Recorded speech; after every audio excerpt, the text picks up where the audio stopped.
Alright, for those of you who are tuning in, I decided to stream kind of last minute, uh, because I figured it's probably, you know, late stream is better than no stream for most people. Gonna run the same list that we ran, for Eternal Weekend. I have not played in a league since Friday night. Saturday I streamed my review. That's up on YouTube. I can post a link for anybody who's interested. Um, But I did essentially my review of my top eight run. I started 0-1 and then won straight, luckily, to make top eight. Lost in the top eight to Green White Depths, but overall pretty happy with my run. I think the deck is very well positioned. It's probably a little soft to these crop rotation decks at the moment, but I did go 4-0 against Delver variants on the day, and so did a couple other elf. Oops. So did, so did a few other elf pilots who top aided, but also performed well against UR Delver. I know the statistics that came out from the event suggest that Elves is not favoring the matchup. I think that might be due to less experienced players on the Elf side because the floor for the Delver player is higher. But that said, I also believe there was probably significantly more hate on the Sunday event, which uh, was due to the fact that Els had such a good showing the Bayou event on Saturday. I didn't play in either one, but it's just my gauge from a distance. Utopia Mycon.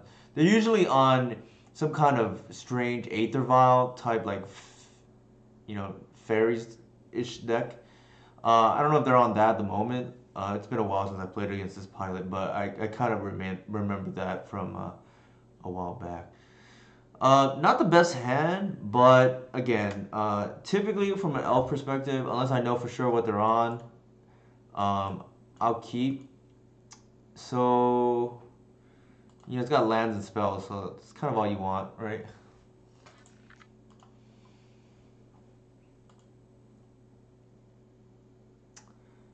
I think here we just want to deck thin. We're gonna lead with a reclaimer. They want to kill it, they kill it. It is what it is.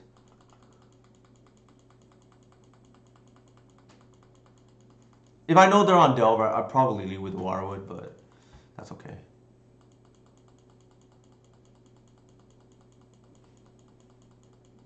I'm playing. Oh, I don't know what they're on, but ooh, that's kind of annoying.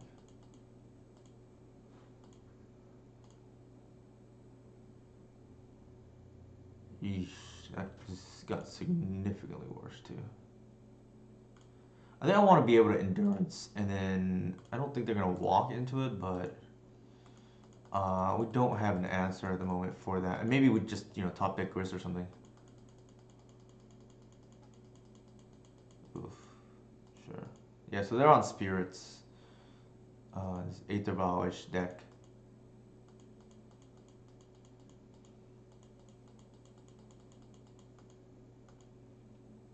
Maybe we get lucky here and they just walk into the endurance.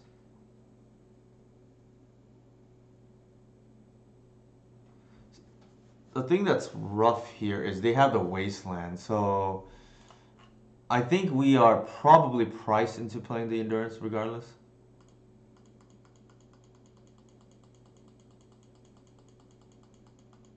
Right, because we won't be able to cancel later. They may force this. Yeah.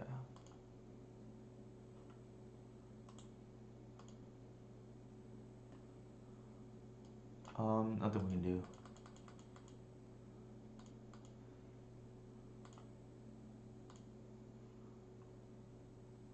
That's kind of an insane draw. The problem is we're pretty behind. So that's 3 damage. Even if we kill the spirit here.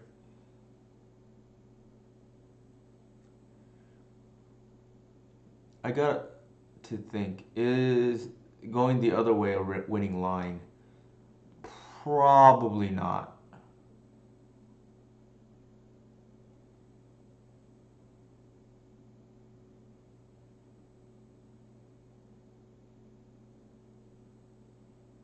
The minimum, if we don't play the grist, they're gonna get in at least for three more, possibly even more than that, right? We don't know what they have here, but I feel like this is the higher up play to get back in this game.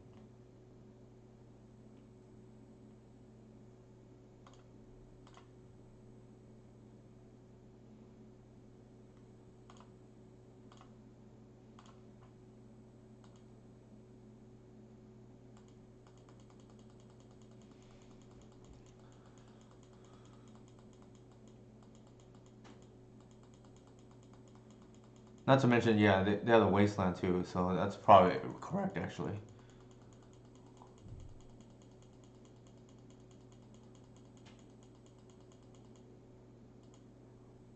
Mm-hmm.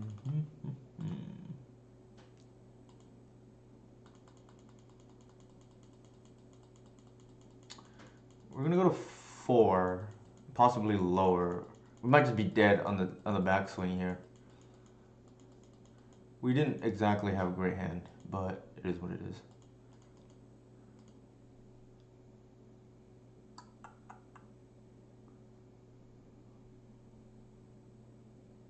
Yikes, that is a that's I think we are just dead, but we'll see. Yikes.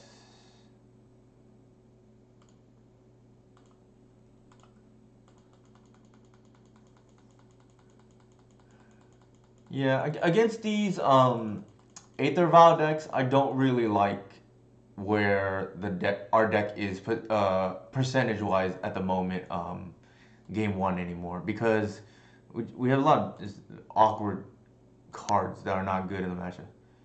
Yeah, our opponent is I think we're just dead. I don't believe there's any sequence of draws that gets us out of here, but I guess we can check. Okay, that seals the deal.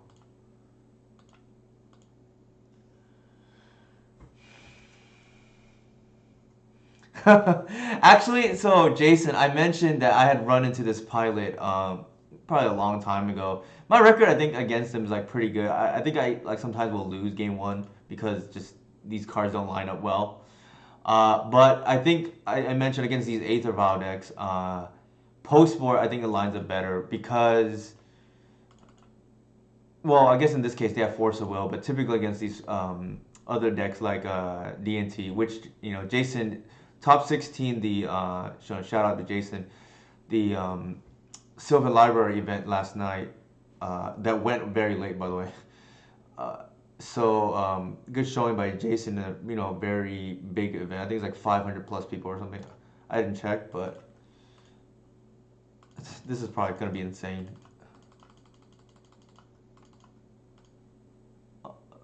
No bog, probably no endurance. Well, endurance is that kind of interesting because they have flyers, but I'm trying to think if that's like what this game is about. Force hits spirit, but maybe that's the only thing it hits. Maybe it's not great. So let me take that out.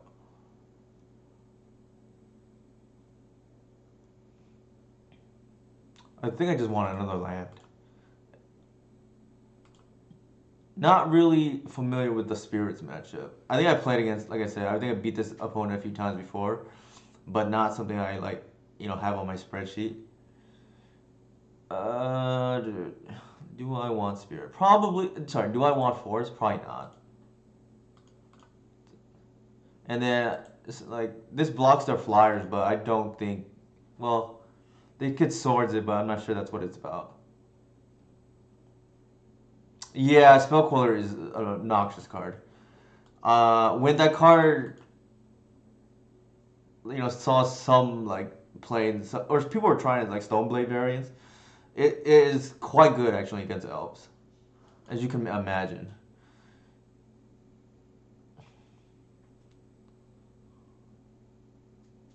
And this was before Shepherd, for what it's worth. Not the best hand, but I don't think it's like bad enough I can put back. I told my good friend Max Gilmore that because he asked me, we have two black spells, but we're priced into playing the Bayou. He asked me if I didn't know what he was on, would I guess he's on Doomsday, and I said in a bigger tournament, if that's what your goldfish says, and that's all it says, probably. Um, and I forget why I was gonna say that.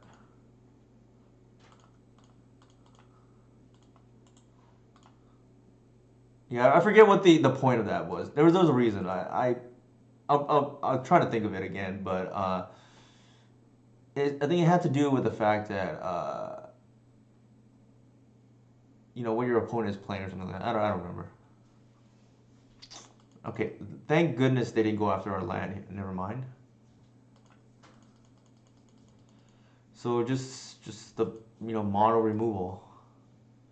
We might just be dead here.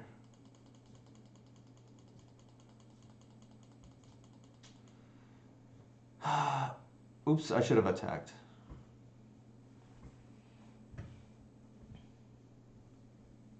Maybe they'll think we have like something up.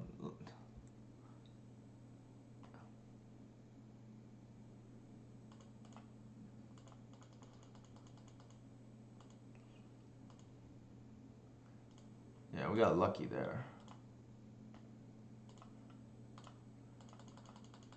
We should have attacked, and then they hit the wrong land there.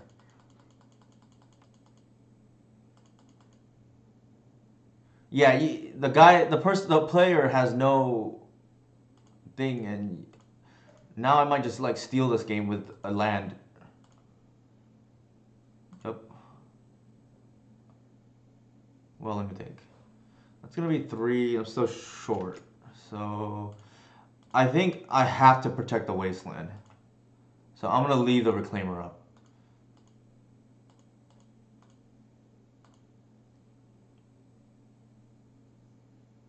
Don't spell Queller me, please.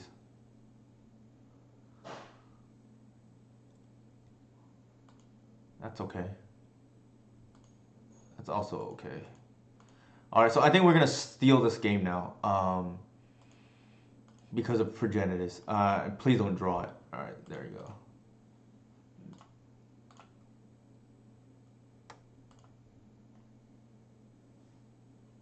Yeah, so the writing on the wall. I think our opponent punted. Like we probably should have lost that game. But you take those, I guess. Game 3. Now that we've seen a little bit more of their deck, I don't think we want the Force of Vigor. It would have been a dead card we drew it there. As a general rule of thumb, I can't speak for other elf players, but me personally, I just want, because you don't have to brainstorm to shuffle away potentially dead cards, you want your cards to be generally live at all times, or there's a card from your opponent that you just cannot beat, and you just have to be able to answer. And typically these things are like show and tell or like counterbalance, right? Where like maybe they only have 4 of, but you lose the game and they resolve the spell. So again, I don't think our opponent has anything like that we need to worry about. So probably off the vigor. The endurance, like to block flyer, just I don't know. I think we would rather just enact our game plan. I think our game plan is strong enough to overcome what they want to do. I think the major difference here is compared to playing against D&T. I have the Shepherds in to get back past permission instead of the Force of Vigors. For those of you who didn't see, your play is essentially my list. The only difference is the 75th card was the 3rd Force of Vigor versus the 1 crop rotation he ran. He actually asked me about that prior to the weekend in general. And I said, I think it's close, and if you wanted to play the crop rotation, I was okay with that. Like, I mentioned this on my recap for Saturday that we were trying to flip the lands matchup late, but we didn't feel great about it still. And crop rotation and Force of Vigor are both pretty good. Force of Vigor is probably slightly better, but crop's not bad there too. It's funny too because if you had told me a few months ago, or asked me a few months ago, what's Elves' worst matchup, I would have said, without blinking, Doomsday. But I think that matchup is like pretty winnable now, and I feel good about it post-sport. You probably lose game one, but I think there's a good shot you can win both post-sport games, which I did in my round 9 event. I can go through again a little bit of that, but I don't want to, have content that is redundant with what I did Saturday, which is my recap. So anybody who wants to catch that, that's on YouTube, and or just it's also on the Twitch previous stream. Two Glimpse of Natures is a little bit awkward, by the way. In hindsight, I fetch because I don't want to draw more lands to deck thin, but there's merit. Ooh, there's merit to saving it. I think here I just, you know,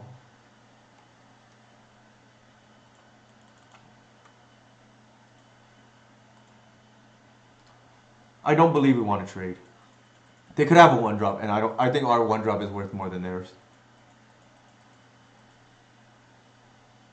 Usually, I don't say that about Heritage Druid, but against these Aether Void decks, that's probably accurate because of the mana denial and whatnot.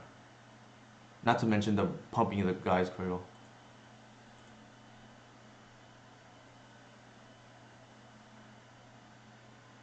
They've got 5.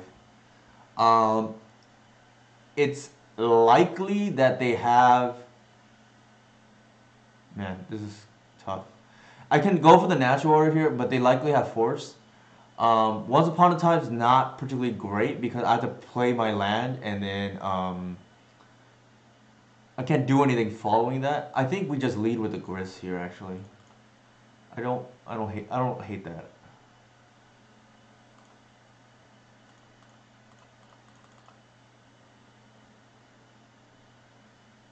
They may force this.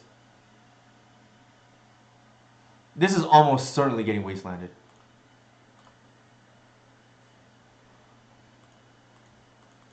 And we're not going to attack. Especially on Violin too. Well, good thing we didn't try to bait because the glimpses are dead there, right? I mean, there's like a line where in some universe you bait with a glimpse, but I don't think that's correct. Regardless, might be a lord here. Skyclave's like reasonable, I guess.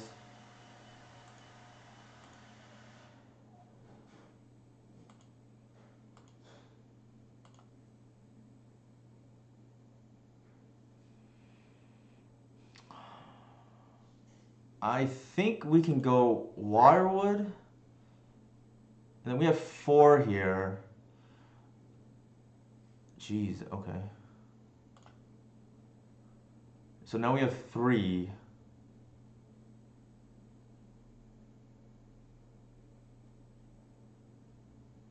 Yeah, our opponent is playing really aggressively. Maybe the line I think here is just to be patient. It's possible. Like there's some players, and I just hate this type of magic where like they're just playing just because they think we have the Shepherd. Uh, Actually, okay. So Jason brought up a good point. I'm just not like I'm a little tired. I'm not even counting. I do have 4 mana. So the reason why I didn't do the line is definitely NO for sure. I just didn't count correctly. Um, Rule. Okay. So I want to briefly go over something about elves. If you have the NO and you don't have a better line, you're not waiting. I know I joke this is like green black rock control. Oh, thank you for the follow, Spoonsy. But at the end of the time, you're jamming still. Like the only reason why I didn't NO is because I just didn't count my mana. I didn't realize that was also 4 still. Um, but my original line was lead with the Wirewood once because I had the extra mana, and then hopefully find a Shepherd or another elf, and then what is it called, into Heritage Druid mana, but I didn't want to expose it to Wasteland there. But I think it's fine regardless. So I also mentioned in my previous stream, I am always loose in my first match of the night. So this is my first league since playing that Friday event. Saturday, I mentioned that I did the recap. I know people do things on Saturday nights, especially with triple vaccinations and things like that now. So I didn't expect a big audience or anything, but that's okay. Sunday, I don't know. I was still feeling kind of tired. I have family in town.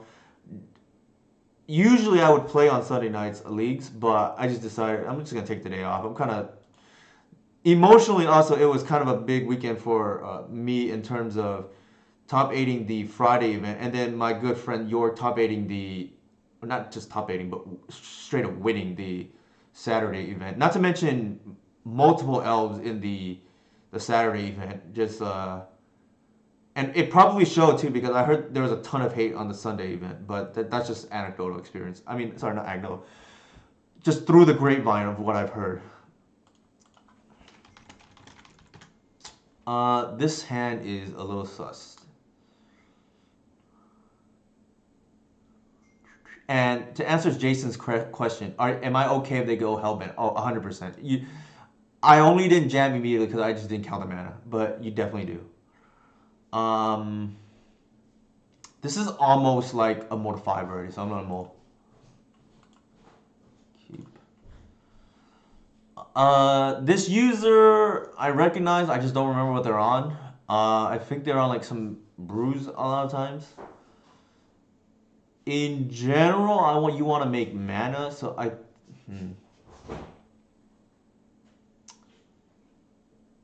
I'm almost tempted to put the Waterwood back because I want to get to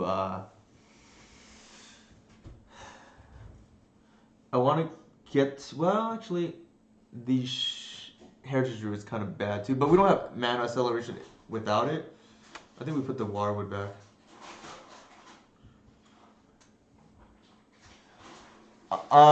No, because it's not crazy, but the problem is the upside of Cradle is too high, and it's not like their hand is perfect. If the hand was like Green Sun, Glimpse, Cradle something, and then Once Upon a Time where you already have the Cradle, then I would consider putting it back. But it's very rare this is the put back. But it does come up if the hand is perfect otherwise. And while the hand was not, and the previous hand is not great. They shuffle. Actually, I kind of remember what they're on now. I believe they're on High Tide. So I'm gonna shuffle so I get a fresh look with the Once Upon a Time. And just in case play around Wasteland as well.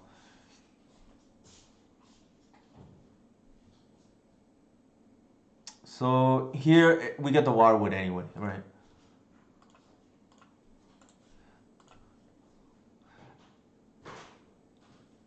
If I wasn't at least remotely confident that they're on High Tide, I'd probably leave with the Heritage, but I believe they are. So the other thing is like questions I will get asked a lot is, why am I playing Once Upon a Time? Why am I playing Elvish Reclaimer that a lot of these other builds don't run? And the answer is 2 words. It's Gaia's Cradle. Like, it's just too strong in my opinion. Like, I want to maximize my chances of seeing Gaia's Cradle. Thought Lash? It's possible. I believe they're on High Tide, but I mean, I could be wrong. And even against Thought Lash, leading with a Shepherd is strong here.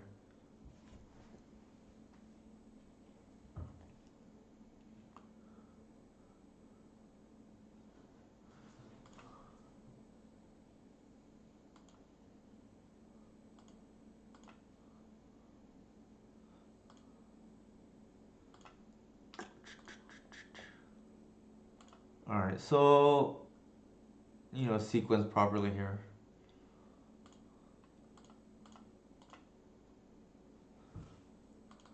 We probably are dead if they're on these kind of combo decks. but I mean that helps. uh, there's no way to undo this, so I'm just gonna okay. And then we need the what is it called? Creatures for lethal too, so there's no reason to bounce.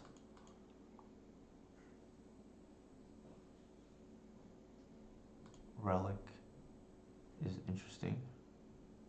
So I'm starting to think that Langlands is probably right there on the Thought Lash deck. I don't know if that's normally, the norm for Relic, but according to Goldfish, that popped up. I guess it is. I thought they were on high tide the last time I played them, but it is. When does the free account end? By the way, I kind of want to play some other decks too. I know elf players may get a little queasy hearing that, but that's the only way you get better, right?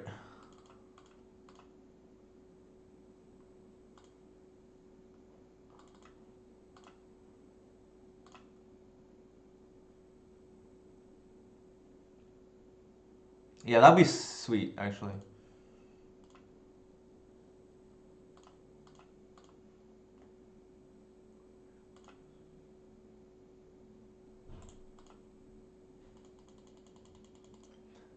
Yeah, it'll give me a chance to. I mean, some people might want to close their ears right now. It might want to give me a chance to play some Delver, because I can at least threaten that I'm gonna play it in a big event, right? Because one thing that probably helped me. I mean, I'm only speculating. Is uh, players not. So I played on a pseudo alt account. Like I made the fake X Whale account, several weeks ago when I was in Hawaii, and just playing for fun. And my good friend Will Kruger was thought it was funny if I just played on that. I was gonna play that actually for the season for leagues, but the problem is people already assume whoever the elf person is that at the top is me, so it just does me no good. Um, but it probably helped that people can't, if they're combo, they can't mold to a turn one combo against me. If they're like reanimate or oops in the event. I did play against one reanimator player. I still lost game one for what it's worth, but against the Delver decks, like if they keep a DRC hand, that's much more powerful than if they keep a Ragavan hand against me. So who knows if that won or not? I know like lately in leagues, I've been playing under my normal account, and just people assuming that I'm even other accounts that I played on that it's me. And I've been losing a lot more game ones, and I don't know if it's just coincidence or not, but I didn't lose as many game ones in the Eternal Weekend for what it's worth.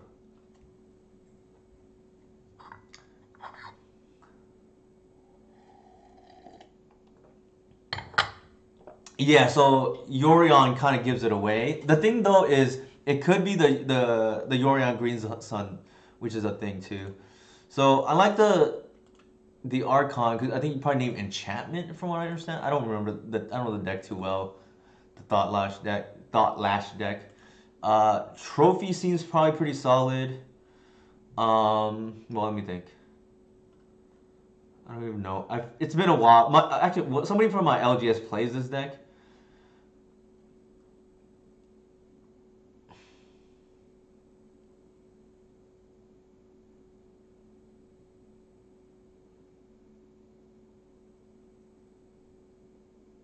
It's not a Force of Vigor, I guess.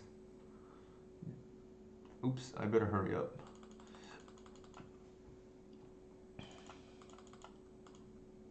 Endurance isn't good. Neither is that. Um, Actually, let's just leave it alone. There's not much time to. This is possibly correct too, because you don't want to dilute it too much, and then Thought Lash is something that you can potentially beat. I'll fix it in the third one,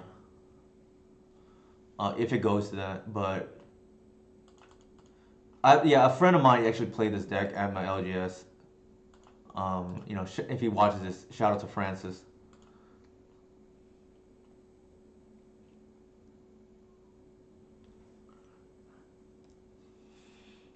So I mentioned earlier, one of the play patterns that I hate the most is opponents just blindly forcing things. Like it happened to me. So last year around this time, Thanksgiving time, I was preparing for the mocks, and after that event was over, I took like 6 weeks from Legacy off. And then I came back, and all of a sudden I realized people are forcing my Once Upon a Time, and I just absolutely hated that play pattern. And it was because of two things: Dreadhorde Arcanus, people just wanting to get that on the board, and two, to play around Allosaurus Shepherd, which at that time my build only had one, so it was even more perplexing. Yeah, believe it or not, I was one of the not smart people and played only one Allosaurus Shepherd. Um, in my defense, usually when you win, you don't change things. So don't let winning be the enemy of innovation.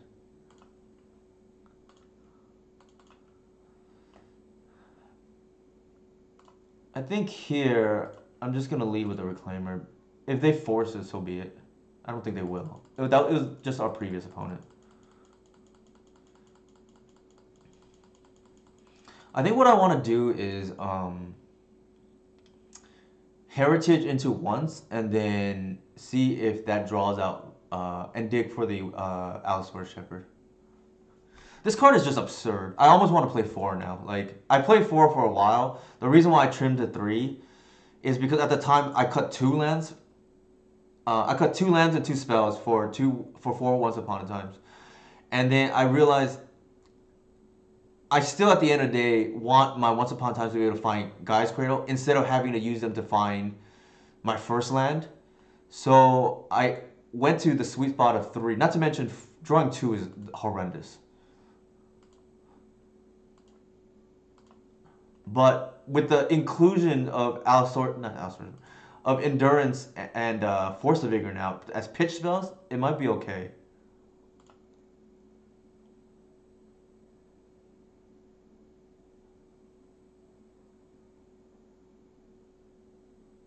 Maybe it's a dismember or something.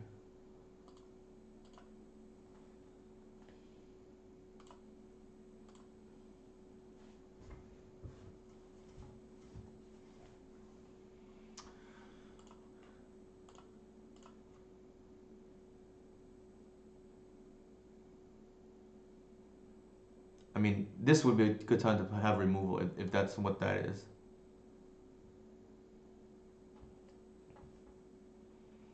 If they force it, that's okay. We natural our next turn anyways.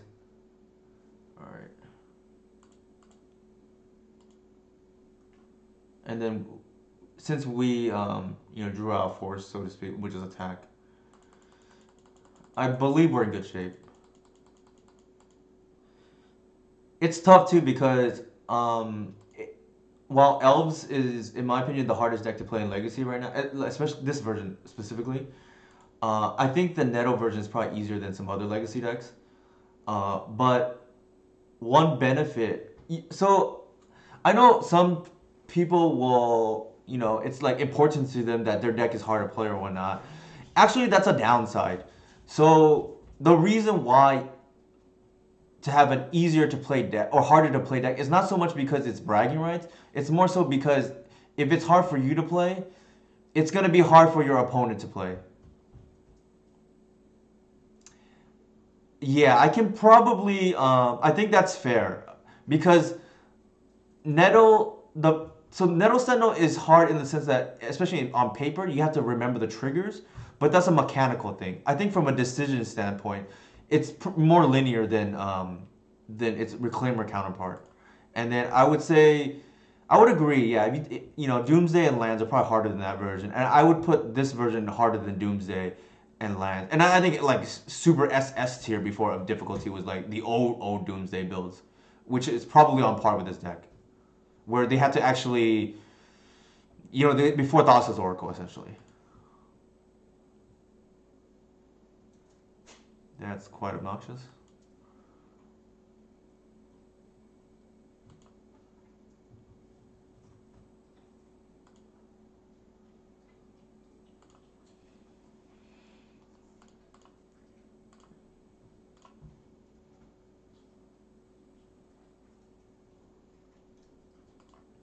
All right, we take their combo piece, which is nice. I think we here. Let's do this. I'm gonna thin so that I don't see it as one of the 5 cards for once, and then once. So the sequencing matters, right? For like deck thinning reasons and whatnot. And then we can attack.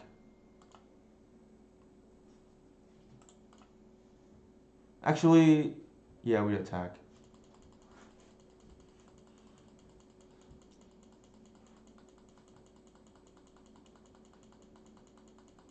I think we got this, barring a force, but we'll see.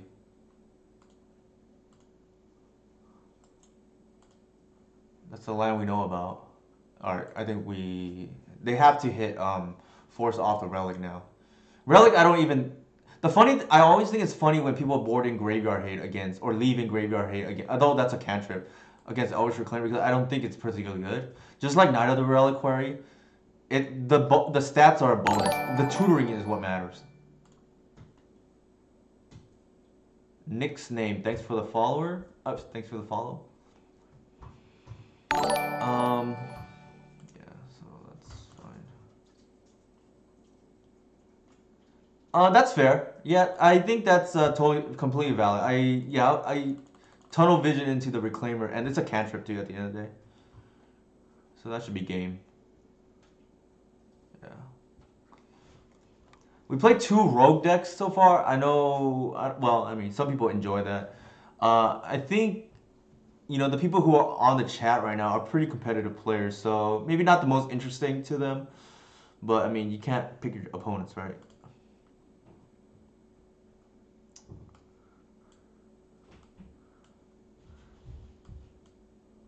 So it's funny, for those who are curious, last season I didn't actually intend to trophy race. It just so happened I started really hot with the deck, and I think I pulled ahead so much that people just stopped playing when that wasn't really my intention. Uh, my intent is not to trophy race again this season, but you never know. I guess it depends how hot I get. But generally not my intent because it doesn't really mean anything in the grand scheme. It's like cool bragging rights, I guess, but. Good question, Nick's name. I said this earlier in the stream and on Saturday's recap. I think of the normal matchups. I think of any matchup, obviously. Like something like Belcher is very difficult to beat. Like, if they're out there, Iron Claw 2016 is somebody I always lose to on Belcher. And they play in my time zone too, which is really awkward for me. I probably lost the most 5-0s to that player. But outside of that, obviously, that's an anomaly. I think of the common matchups, Lands is very difficult. And I have been working on. So I addressed the Doomsday matchup first too because I think Doomsday is just more likely to be at the higher tables, higher seedings in a bigger tournament. And now that I think I have that matchup flipped. I've been trying to address the Lands matchup, and shout out to Jarvis Yu for being my dark confidant. But it still needs help in my opinion. I think a very good Lands player is probably significantly favored against a very good Elvis player. And this is actually reminds me of another thing. I was gonna post on Twitter, maybe I still will. Do most people base matchup profiles on the average player or like an experienced player of that archetype? Because I think the answer is not consistent.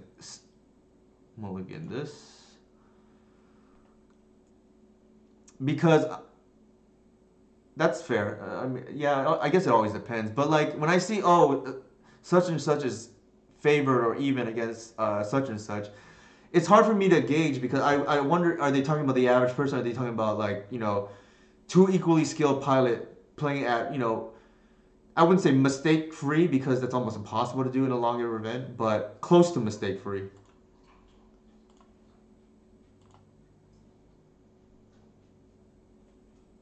Oh god, this is a bad matchup too. I don't know if we consider this like popular or not, but this is a bad matchup. If they're on the curses deck. So I beat I think one of the stronger Delver. I'm not Delver. Doomsday Pilots in round 9 for what it's worth. Nick's name as my winning in. It was against Wonder Pro. For those of you who know that is. Man, I think we decked in. In the off chance they still have Wasteland, I don't think they do, but like in the off chance they have it, I'm just gonna get a basic. It's Curse of Misfortunes and like Trinisphere that scare me. So yeah, when I say this is like a bad matchup, like Curse Stompy, it's not unwinnable. I played last week the showcase, not showcase, the regular challenge for the first time. Wow, in over a year as practice because I for the Eternal Weekend event. I also played on my account so that I would get everybody's best shot presumably, and I beat it in round 1 when I thought about dropping because this matchup is really bad. But it looks like they're on something else. Jesus. Okay. Wait. So did they just have it all? I guess. Yeah. But going back, the curses deck is hard because game 1 they just go like turn 1 Dark Ritual Trinisphere. You probably lose. Like it's not that I haven't beaten turn 1 Trinisphere. It's just that you need a very specific hand to beat it, and specifically natural order. And if you don't have it, you just lose, right? Yeah, it looks like it's 2 card Monty. You know, maybe this is a result of fatigue from Eternal Weekend. Then I did post. I was curious what other people would be playing, and I thought it would be combo. I was like half right, I guess, because we are playing combo, but not of the traditional variety. It's not the reanimator that you usually run into in leagues. Something I noticed too that I think helps me and helps Jorg and other. Hey there, good morning. Legacy Council. I think something that helps me and helps Jorg is because my prep is because the leagues are the deck list is based on leagues in terms of like how I get my testing done. I don't. For those who know me, like I said, last week was the first time, not this past weekend, but the weekend before, was the first non-showcase challenge that I played in over a year. And I would play prelims. The problem is, it's just such bad EV for me now. Like I don't need the qualifier points, so it just doesn't make any sense for me to play those anymore. So I only have leagues, but the one thing is, it does make me pretty versed against combo because leagues are nothing but combo. Like it's not unusual to just have a league and 5 combo matchups. Like that's not unheard of.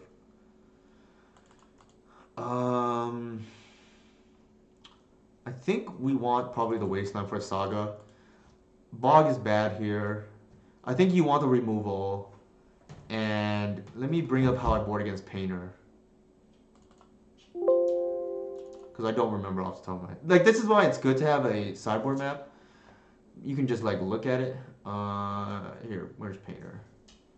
Looks like I board out Glimpse of Nature, which makes sense. Although, typically in those matchups, I board in Endurance, and I don't here, so I don't think I do that here. One thing is to adjust on the fly, right? You can't just follow a sideboard map like to a T because either one, the person's not playing what's on your sideboard map, or two, they're playing in a different way, like where they have like different cards or sideboarding in a strange manner. So I think given that we don't board in Endurance, we probably don't board in the Glimpse. For those who don't know, I have been boarding out Glyphs of Nature in the Endurance Matters matchups now. And that's because it just makes play patterns much more simplified. Like, you don't have to worry about holding cards in hand and things like that. You just play towards a natural order kill. Keep. You have a turn 2 Collector Oof, which is like pretty solid here.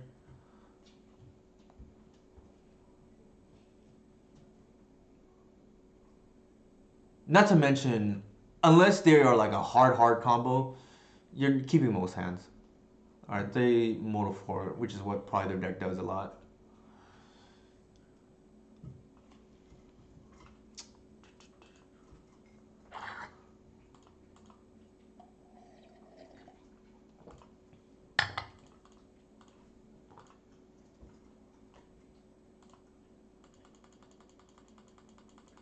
It'd be pretty sick if I can 5-0 on my first stream back. And first league back, really. Since I didn't play the last 2 days. Fatal Push.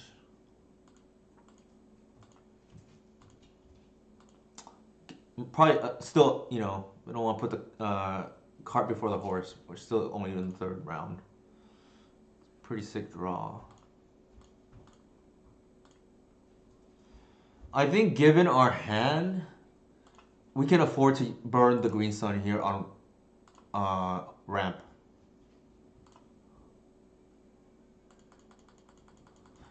I typically want to save the green sun for the collector oof when it matters, but if you aren't casting collector oof anytime soon, you're more likely to lose the game because you don't have mana than you are to steal a game because you got a green sun for it. Sure.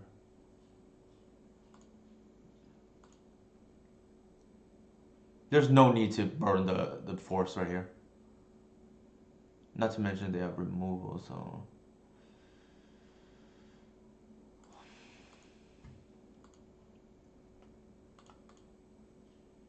Alright, so there's two things, right? You can lead with a visionary, or you can burn the glimpse and draw two. I think we gotta dig here, personally. If I want to burn the glimpse in the cradle. I think we need a dig for the natural order kill or another green sun. There's a green sun that we talked about. Not to mention we have protection here, if need be, right?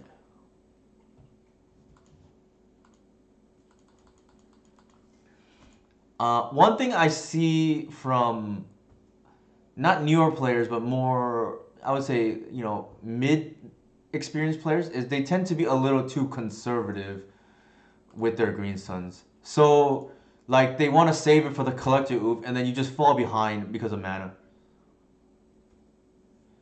Why is that the case, Jason? I don't believe so because we can, because I usually wait for them to go for the kill and then respond.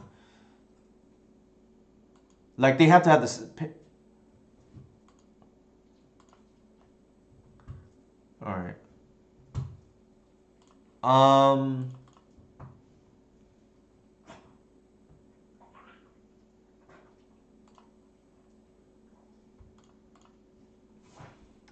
We can probably hard cat. I think I want to save the heritage as well.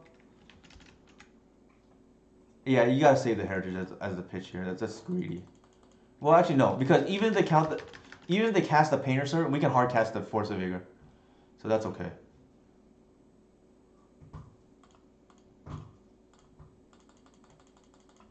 Yeah, that's a lot of fatal push.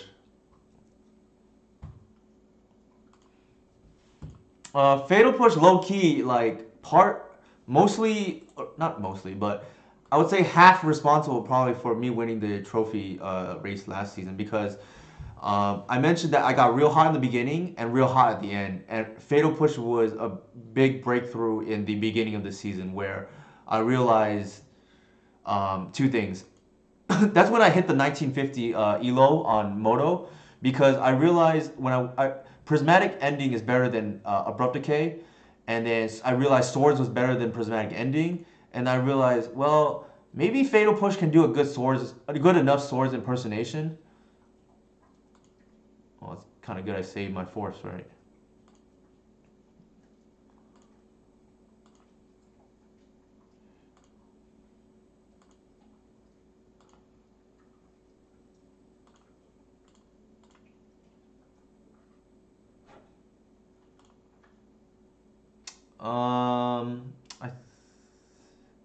I think we do it here. We have to put pressure.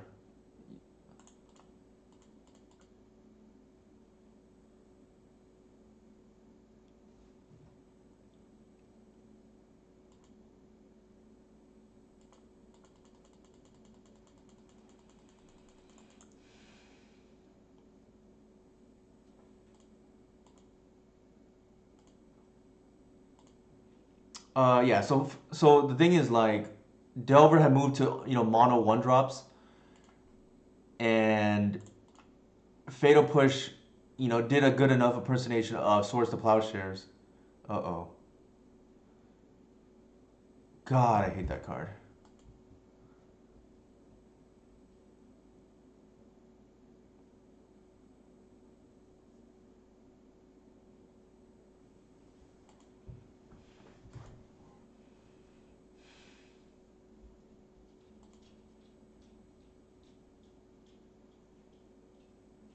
I think the deck thinning is worth more than the. Yeah, so that was the problem with Fatal Push, right? Like it can't kill Murktide, and for the most part, you still were favored against Delver, but just not as favored.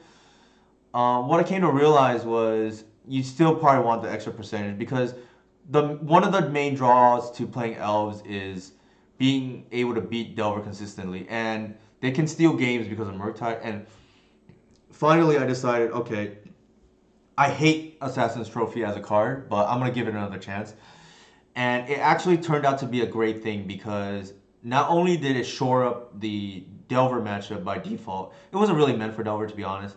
Like I wanted a way to hit lands as well, and it turns out it's actually fantastic against Doomsday because you stone rain them after they go for a quick Doomsday, and they just can't beat it if you have a Shepherd protecting it.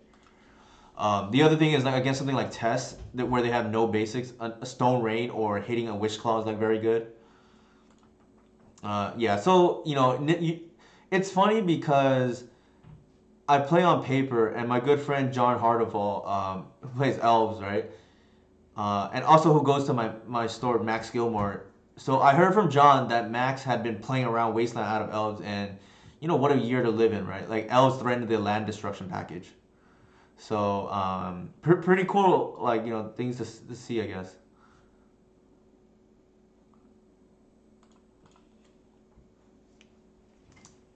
Let's see how game three goes.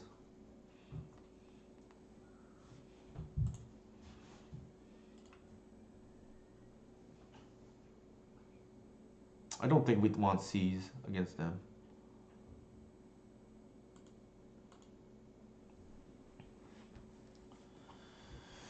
It's a pretty solid hand, to be honest. Something, yeah, I will probably re-investigate playing four copies of this. This card is just, the more I play, the more I think it's broken. It, I'm omitting Treasure Cruise because it's not really cantrip. This might be the best cantrip in over 10 years, in a decade. And I don't think that's exaggeration. The last very good cantrip, in my opinion, was Ponder or Preordain, whatever came last. And I think this is like on the same level as Ponder. It's just it doesn't go in blue decks. Well, it goes in some, I guess, but really it's green creature decks.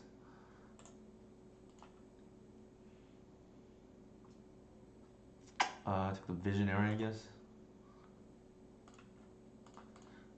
I'm afraid I'm gonna get Dark Ritual Opposition Agent here. Thank goodness.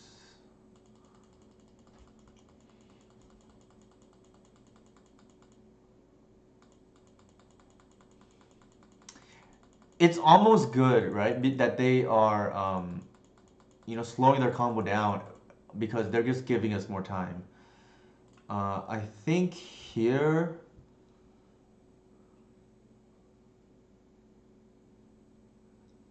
There's two lines. You either Visionary and hope to draw another land and play towards a Glimpse, which is like reasonable, I guess. Or you get the Reclaimer, you play the Shepherd, and then you get the Cradle. That feels slow to me. I think we want speed.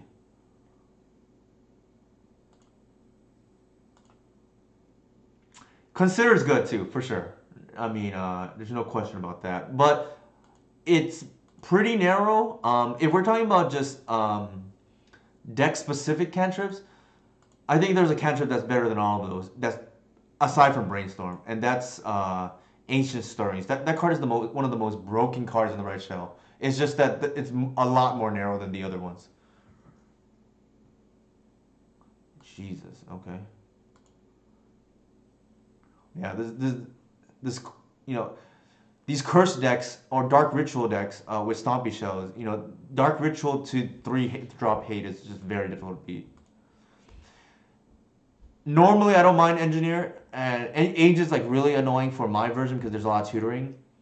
The problem is they have the turn one, like it's just very and like I can beat it typically, but not under a lot of pressure either. So I think we're just probably just dead, to be honest. We have to draw our assassin's trophy here.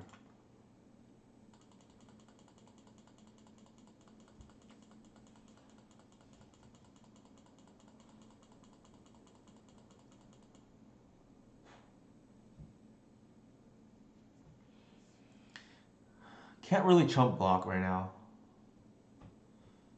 We can probably beat one or the other. It's really difficult to beat both. Really difficult. Um,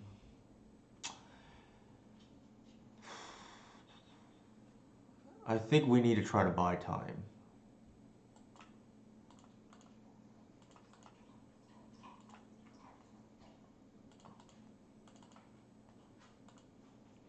This is likely a loss. I don't. Like when they have often have these decks have quad engineer and like 3 to 4 agents or like the reverse splits depending on who you play against. Um, it is hard to beat. Like you can beat these out of the slower blue decks. It's hard to beat that out of like a dark ritual deck. That helps. You got a glimpse now and just like hope to dig into something relevant.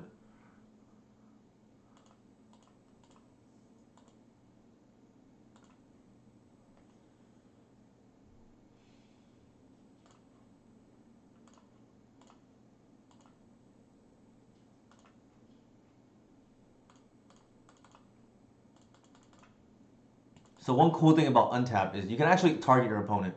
Relevant against Phantasmal Image or I don't know that card, the Scourge, Eternal Scourge out of Food Chain. I should have attacked. Yeah, I missed that.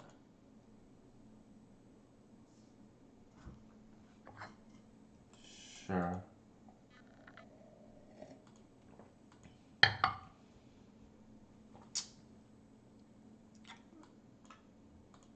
So we take 8, go to 7.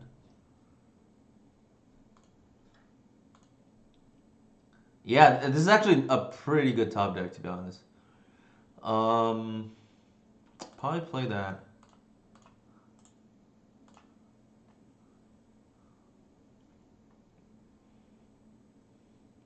I'm gonna leave this back because it can't attack anyways, and in case we need a block.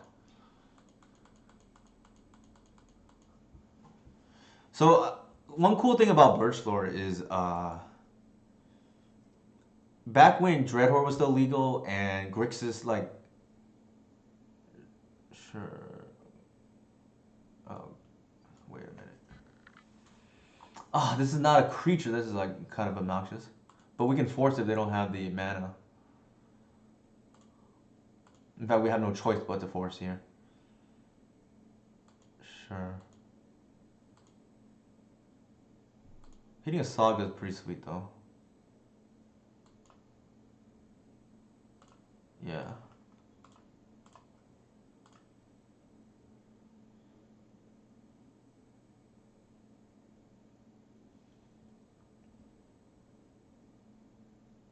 They should, yeah.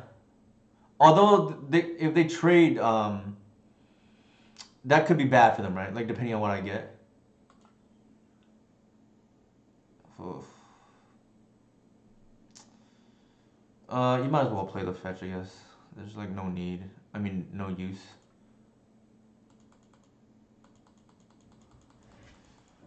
Yikes.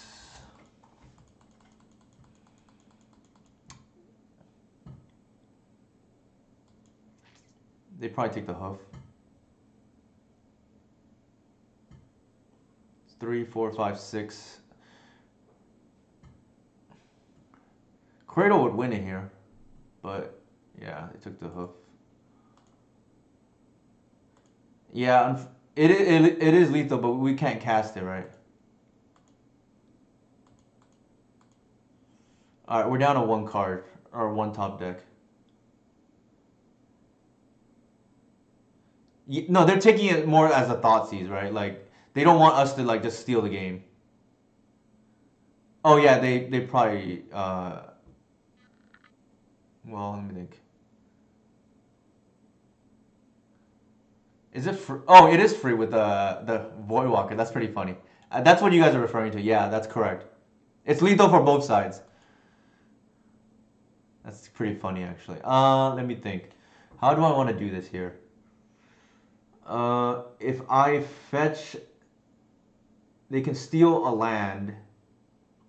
That's okay. I think we need to draw removal, so I think I'm gonna go ahead and fetch. If they want to take a land, it's not gonna matter.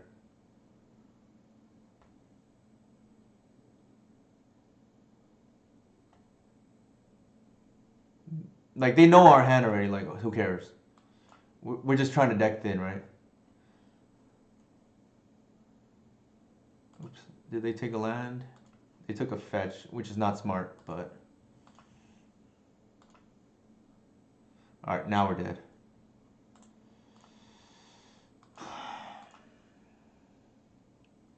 Aggravating loss.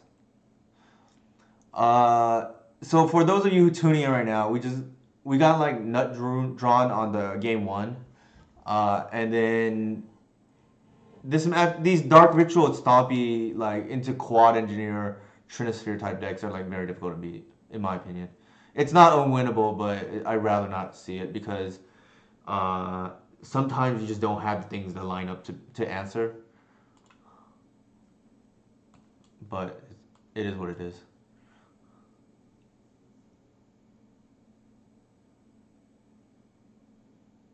Ace Zachary. I guess not. Yeah. Uh, it seems to be really popular too, and the only reason why I can think so, Levi. Yeah. So going back to Jason's thing.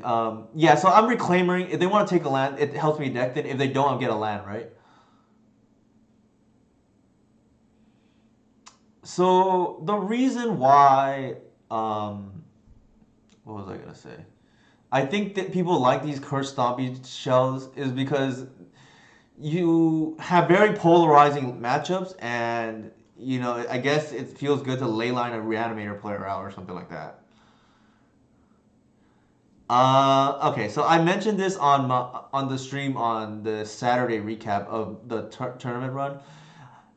I think in a vacuum, Reclaimer is probably the best creature in Legacy. The problem is blue decks can't abuse it, so and within that scope, maybe you put it to two, maybe put you to the three, but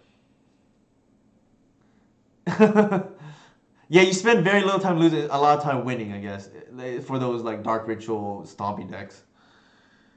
Don't know who this is. Ugh. We're on the play. I think because the glimpse is dead for a while, it's almost like a mold of six already. I think you can mold this. I don't like keeping hands where I do absolutely nothing on turn one. It's not it's not that I haven't done it. It's just I'd rather not, and this is like significantly better.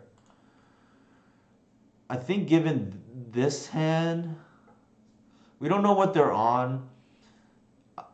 In general, when you don't know what they're on, you put back the weakest card, and I think that's probably just the Burst Lord here. It's like explosive with the Green Sun. Sorry, not with the Glimpse, but I think in a vacuum, that's probably what I would do. But yeah, I mean, maybe I'm trading off some explosiveness, but that's okay. I like the higher floor hands in general. The, that's already evident in my deck building, right? I'm not playing Neto Sentinel. I'm not playing like Queen Ranger. Although I have nothing. Oh God.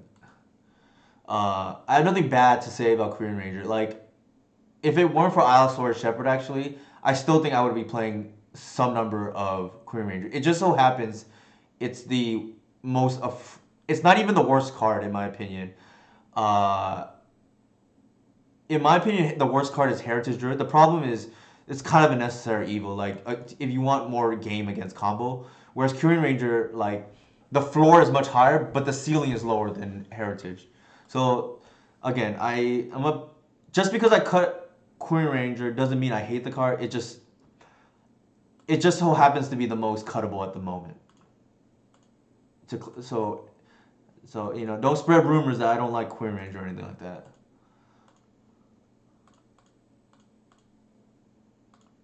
And even with the addition of Shepard, I did play one for a long time still as a tutor target. It really is. Like, I'm almost certain I'm gonna lose this matchup too. And it's just like, if it's mono red, it's more winnable. But oh, so they have the combo too. Like, what is going on? This is the second match in a row where they've had the turn 2 kill. Yep.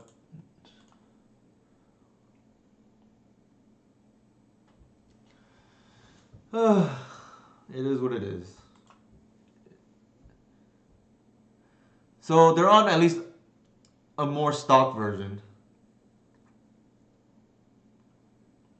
But yeah, I don't mind really losing to this deck. It's like I consider Painter, like mono red Painter, a real deck.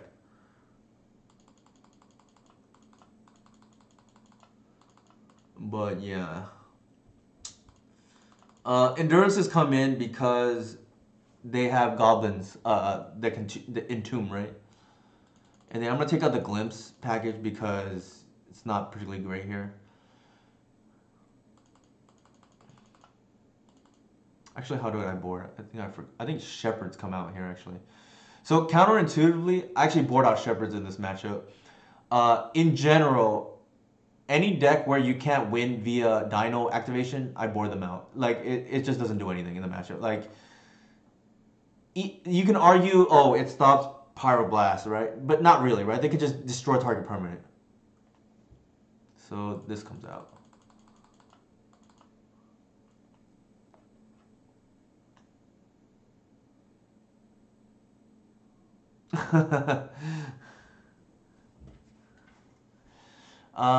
What was I gonna do? Oh, put these back.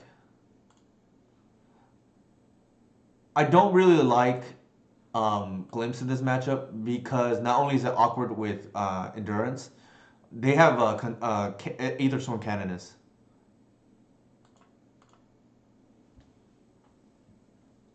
And again, any creature deck, I typically don't like Thoughtseize. Like, you don't want to set yourself back on tempo. For those wondering about that, this is like fine, right? I'm gonna keep most hands against, like, they're more on the fair side. Like they just had the nuts there game one. I don't know if that's because people know I'm on elves, like they just most of the nuts against me or whatnot. But for the second match in a row, we got like turn 2.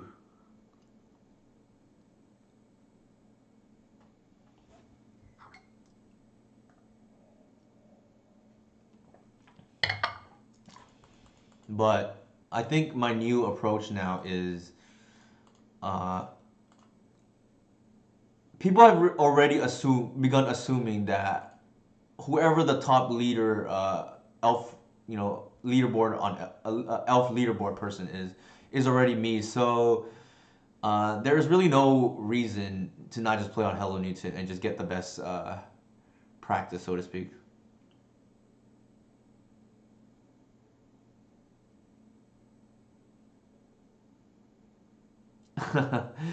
Yeah, I would say if you were able to play any deck but new to Legacy, what deck would and you asked me what deck you I would play, what I would recommend. I would ask back to one simple question: uh, Do you want to be able to beat the best decks, or do you want to be able to survive the early rounds? Because I think the problem with elves is you are a little bit susceptible in the early rounds to just random stuff, and I would never fault anybody playing UR Delver because it has a higher floor.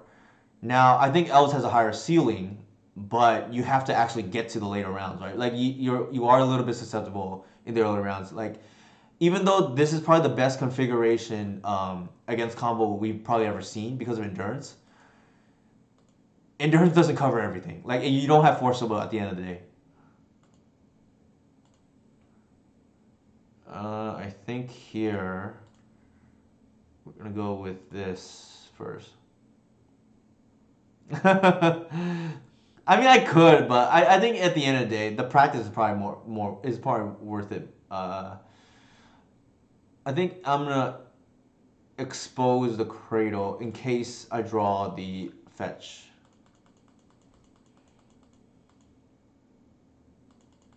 Not to mention, I want to incentivize them to aggro me, aggro Blood Moon, Magus of the Moon, Blood Moon me because I have the sandbagging the basic. I know there are some people out there who would try to Blood Moon me, and it's not the worst. I don't think it's great, but I also don't think it can get me like every once in a while because this deck is more reliant on Guy's Cradle than the other version. And by more reliant, I really mean it sees it more. At the end of the day, Reclaimer's still a 3/4 if need be, right? So they're gonna name the Reclaimer here.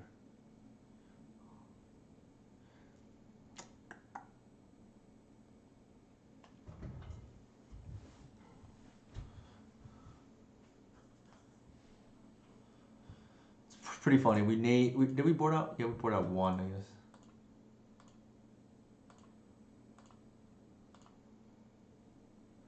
All right, so we have the natural order, but it's not lethal. If they draw a Painter Servant, we lose. I don't think we can afford to do that. Yeah, so I think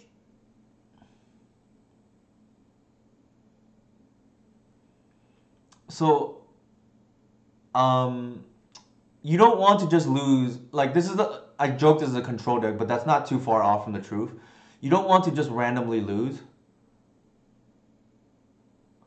So I think the safe play definitely is to get the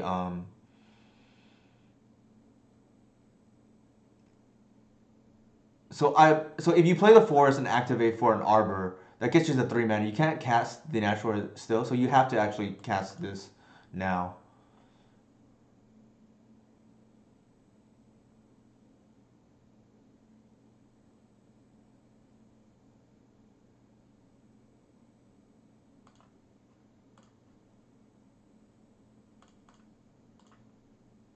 Heritage doesn't do anything here.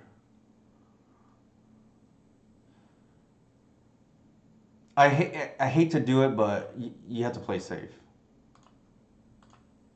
And then we just bash.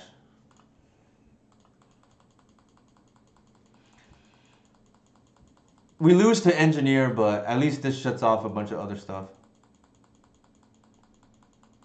And we do have Reclaimer for Bog.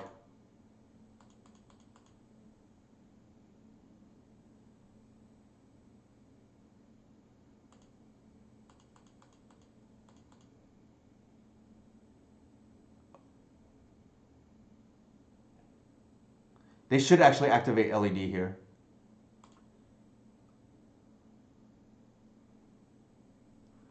I think they screwed up. Oh, no, never mind. That's correct. So, unfortunate.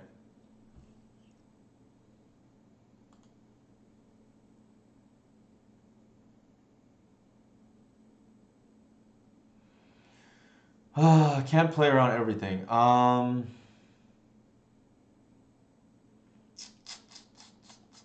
think we're just dead. Yeah.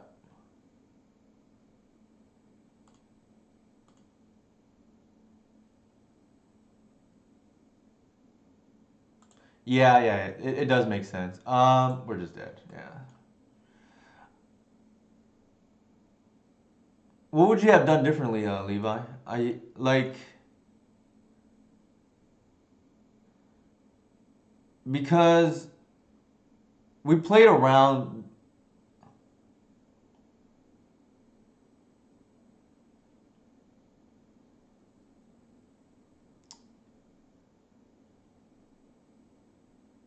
Yeah, I mean that's fair. The problem is, so let me think. That's true. Levi has a point there.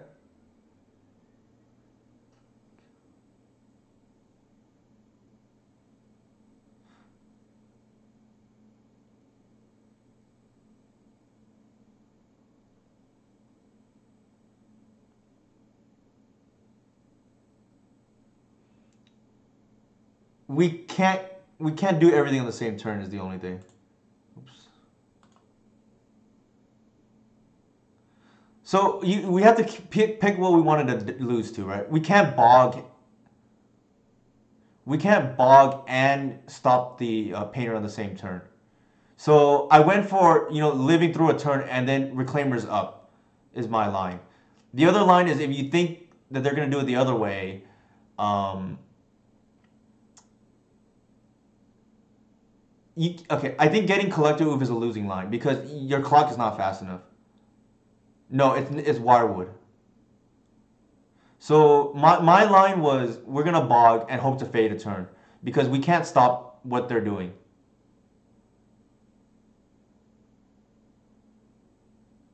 But yeah,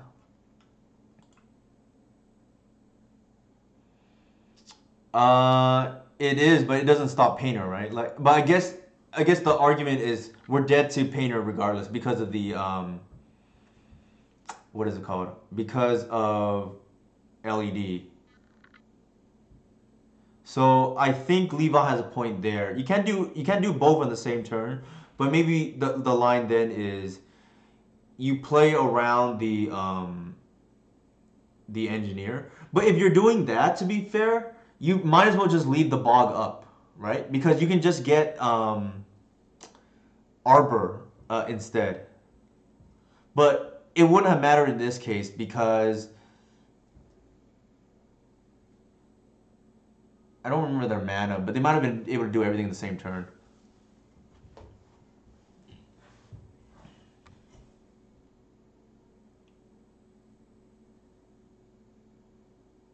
I think the correct line might have been actually to leave Reclaimer up because you represent Bog. Because we're playing around Engineer, right? And then I think the correct line is yeah, you play the Reclaimer. If they don't do anything, you fetch the Arbor. Now you have double Arbor and you kill the Falling Twin with Hoof instead of Archon. I think that's the correct line.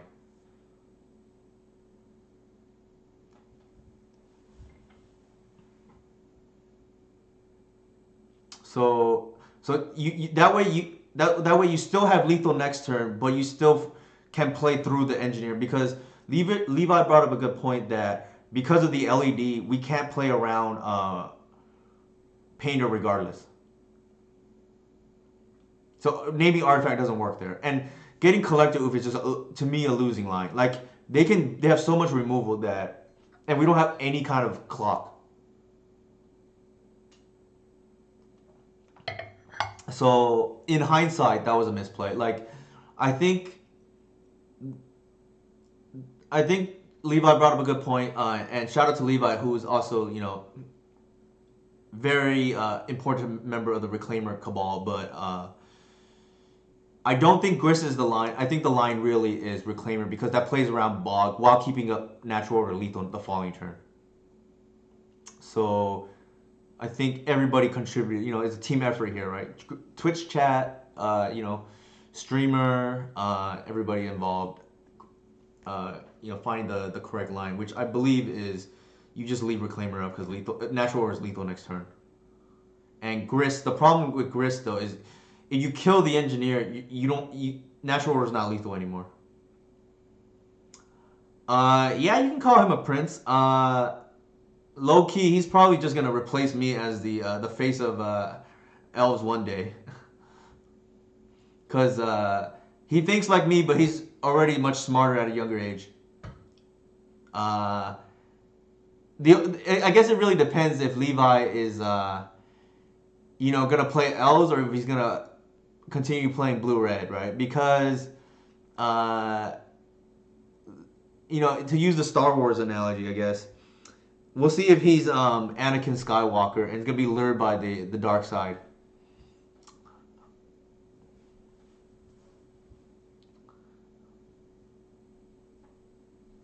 But yeah, to reiterate what DCIT said, the Zoomers are just very good. If I had to bet against you know, if I had to bet on a Zoomer or a Boomer, I would snap bet on a Zoomer because they work together, they work hard, and they I think they're just straight up better than most of the older players.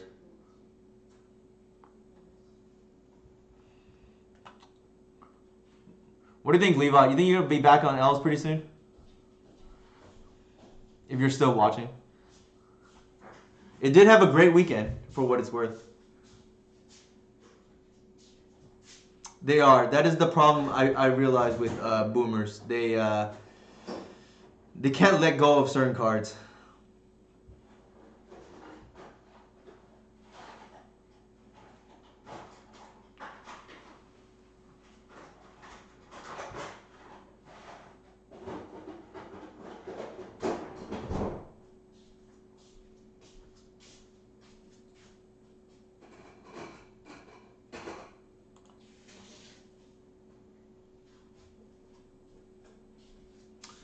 Oh, I dread playing against this player.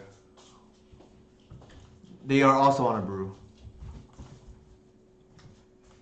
I usually win. The problem is I don't get anything out of the games.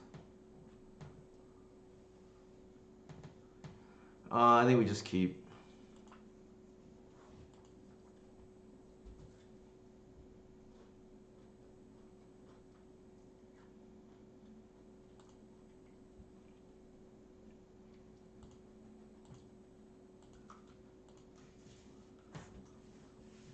Yeah, I mean, I think we got no testing done in this league.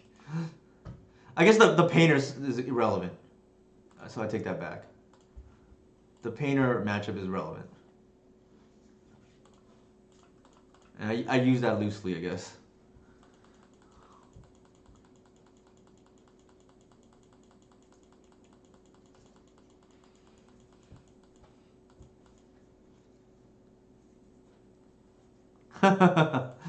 Yeah, apparently you can't get anything from this stream. We'll see in the second league. I'll run it back. I know it's we started late, but I'm feeling good tonight, so. Volcanic Island in the Aether Vow deck.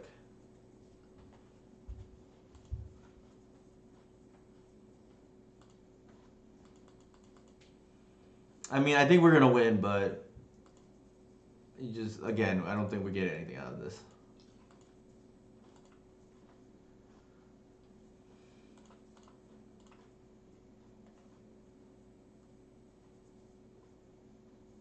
Oh my god, they might kill this and daze me. That would be the worst timeline.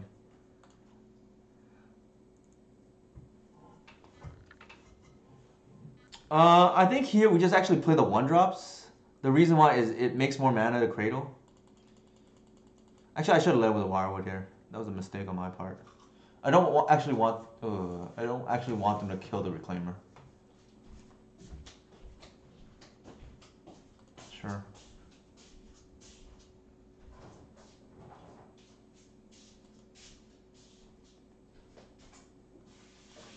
So Zachary, I mentioned earlier that I had played this user. You know, they tend to play when I play. That's a good question, Disa. I have no idea. Let me see.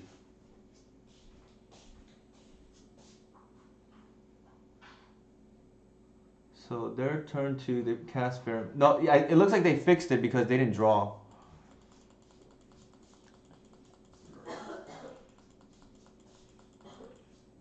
But I mentioned that I played against this user multiple times, like because I think they play when I do, like time zone wise, and I just dread it every time. Like I think my record is like XO probably against him. The problem is that I just get nothing out of the league or nothing out of the match.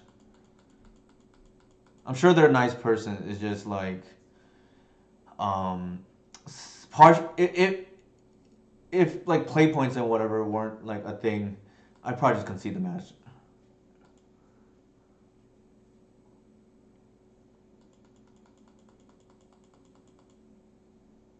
I guess, but like it's not even quick money, and I'm not really playing leagues for money. Like it's a nice bonus, I guess, because I do decently, but I really test and then I just use it for testing because, like I said, I don't really play the challenges because you know the wife wouldn't be too happy if I just took all the time playing Magic, and then especially since Sundays are long, and Saturdays just don't work. Period, because I'm on the West Coast. What was I gonna say?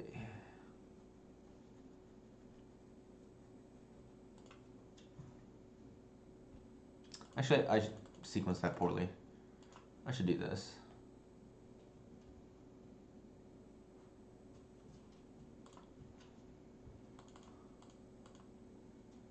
Yeah, so I sequenced that kind of poorly. I would actually net more mana off the Guy's Cradle, but getting a little sloppy here.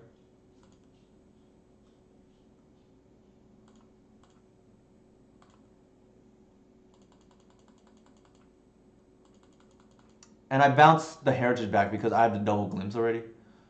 Like you're constrained by really mana, not cards now. I don't think it's gonna matter because ideally you just draw into a natural order.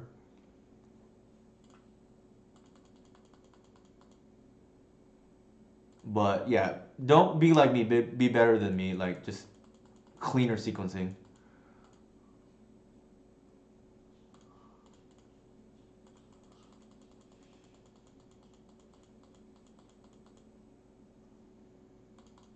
So this match is over. Um, Here we're just digging for a cradle because I screwed up my sequencing.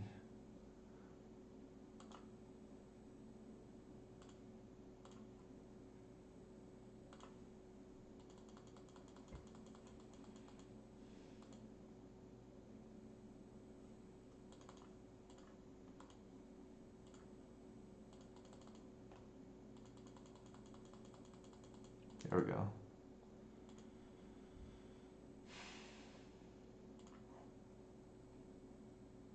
I'm not gonna. Do I have any more untaps? I guess I kind of want a Wirewood potentially.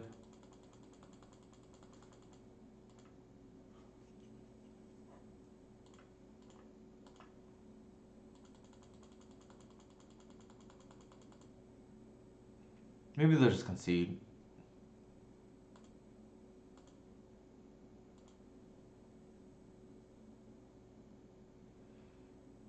I'm gonna play through. I guess a removal spell is what I'm thinking.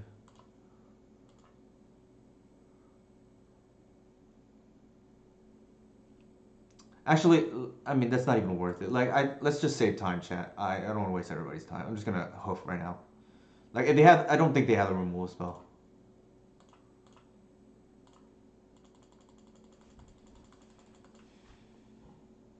Yeah, I mean that's true too. It's not lethal through two removal spells. Oh, I guess it is, but like.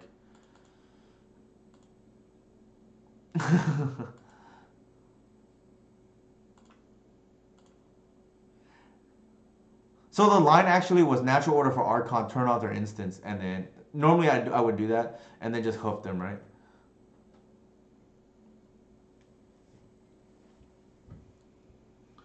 We're gonna 3-2, I think, this league, and then we can run it back. They're on some kind of like creature-based deck because of Aether Vial, so I guess I like the trophies. Probably not the Force of Vigor unless I see a lot of artifacts. Progenitus is like pretty good against these Aether Vial decks, or just fair decks in general. Um, Endurance, we've played against a similar-ish deck like to start the league. Don't think I like it. Don't like the Bog.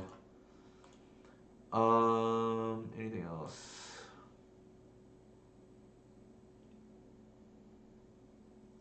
I think we can actually board out the Gris. They're on blue-red vial, so probably not relevant. And then just, yeah.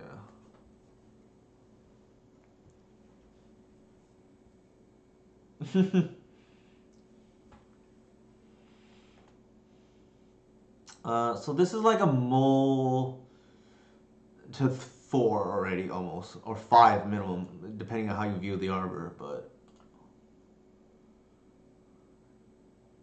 not great. But it's got lands and spells.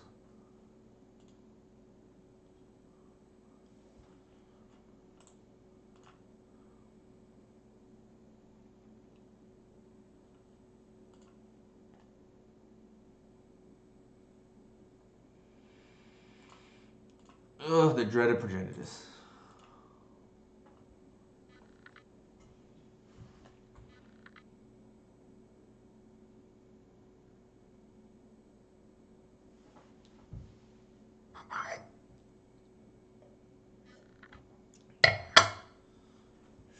Scion of Una. I don't even know what this does. Sure.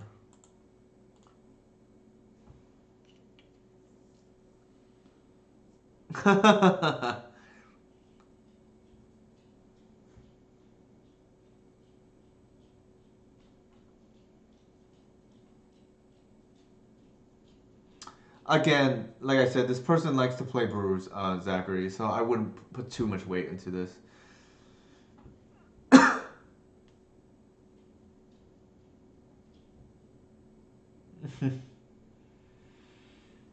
To be fair, Legacy Council, elves can typically play through Plague Engineer.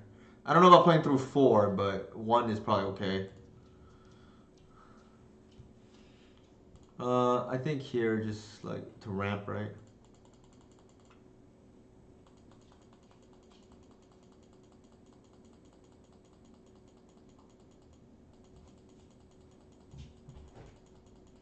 I think we played before, Alice, and I think one game you had like 3 engineers against me, but sometimes it doesn't matter because Progenitus can go the distance.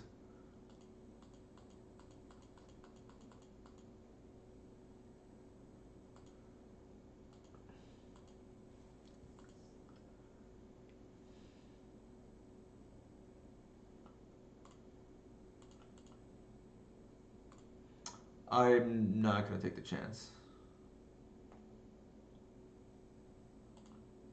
I mean, I haven't been keeping track, Legacy Council. Yeah, it's not even worth it.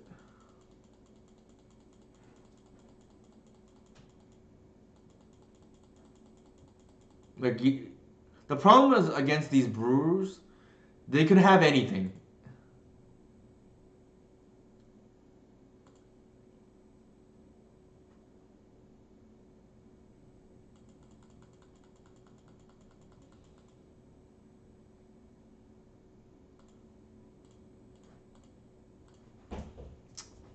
It will be very, very painful if they Kozilek's return me right now.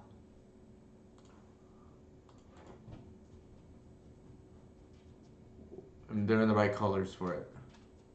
Although that would kill their guys. Maybe they're not running that. Electricity is maybe more likely. It looks like that could be it.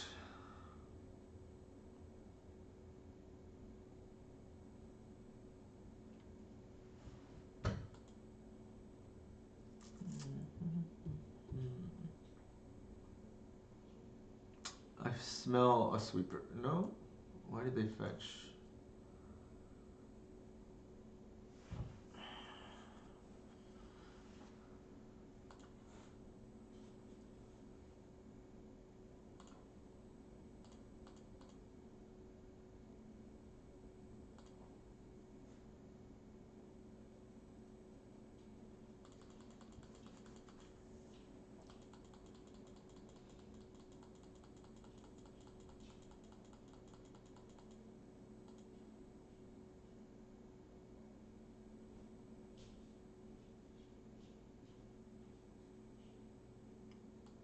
Sure.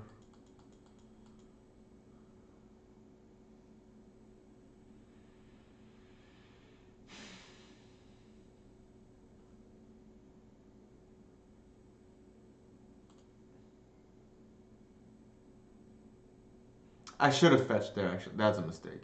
To threaten removal.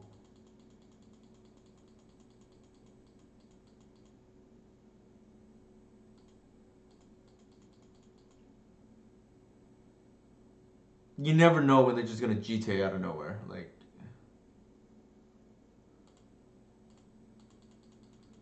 I was thinking because either way is vulnerable to wasteland, and I rather deck think if I want to be vulnerable to wasteland. So that's a small mistake.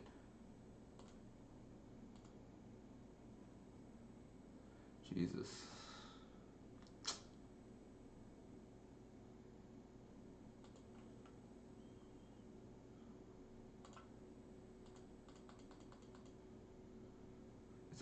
It almost feels like Lorwyn block, right? Maybe they have soon to have cryptic command up.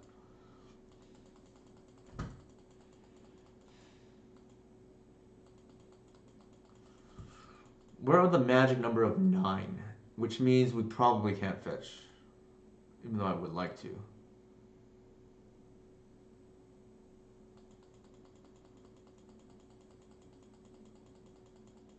They could have another flyer, which would be awkward, but c'est la vie, right? Thank you. That was finally a good draw.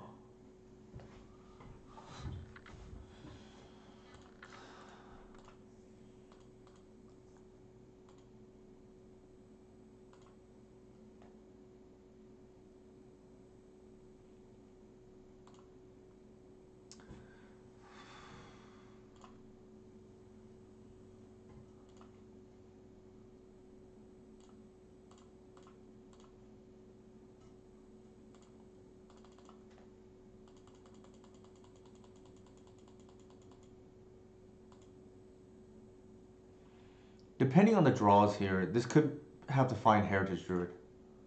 But we'll see.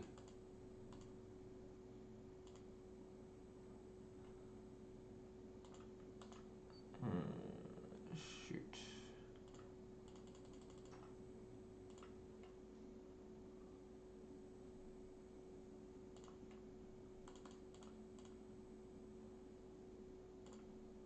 Drawing the hoof there is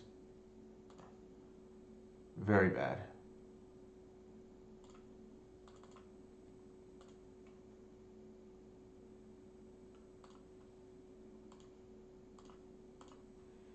We need the mana, so that's why I'm bouncing a 1-drop.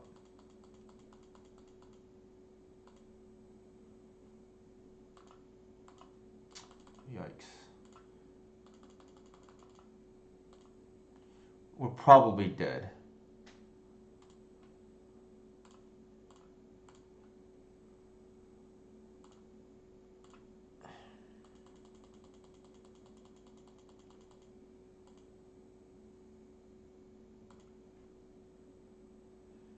Maybe they screw up and block.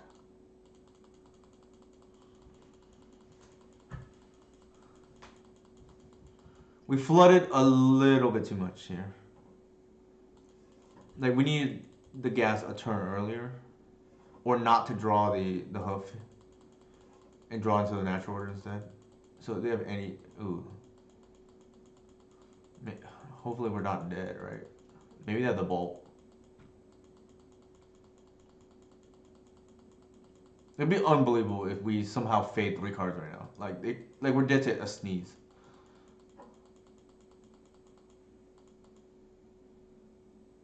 That's kind of unreal.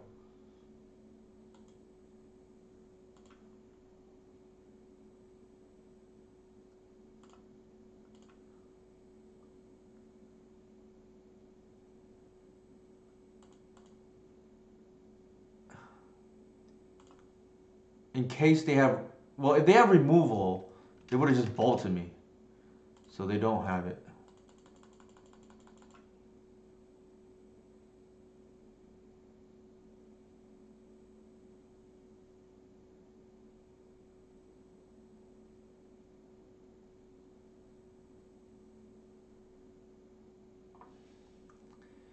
What is going on here?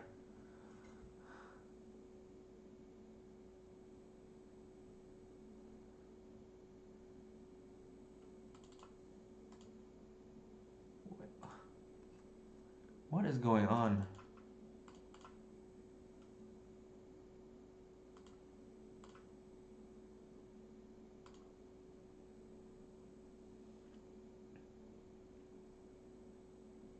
Did it just like miss lethal or did it just like BMing? Oh my god. What the freak is going on?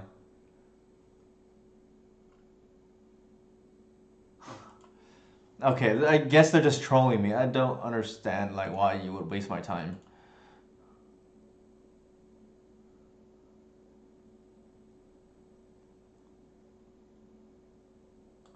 I'm really confused what's going on now.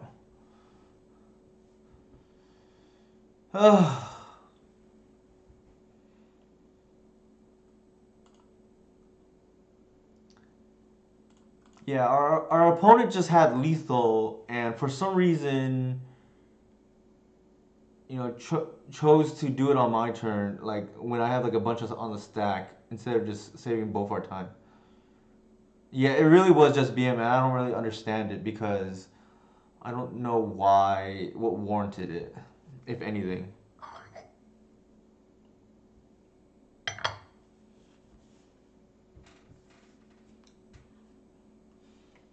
Whatever, it's fine. In hindsight, maybe I don't want the Oath. I think I want the Wasteland, as there's the extra land. That's probably the only thing I would change. Actually, Endurance as a might be decent as a roadblock in hindsight. Doesn't make mana, so got a mull. We might lose this now, and this is just feels really bad if we do.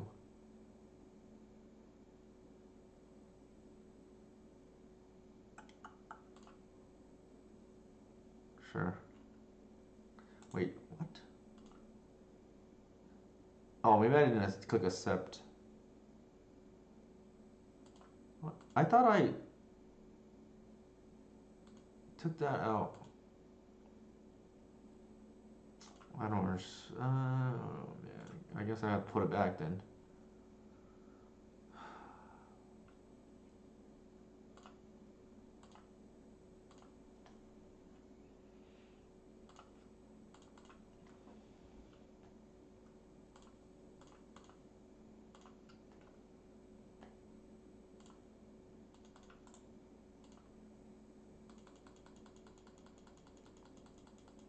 Yeah, I don't really understand why my opponent felt the need to BM there.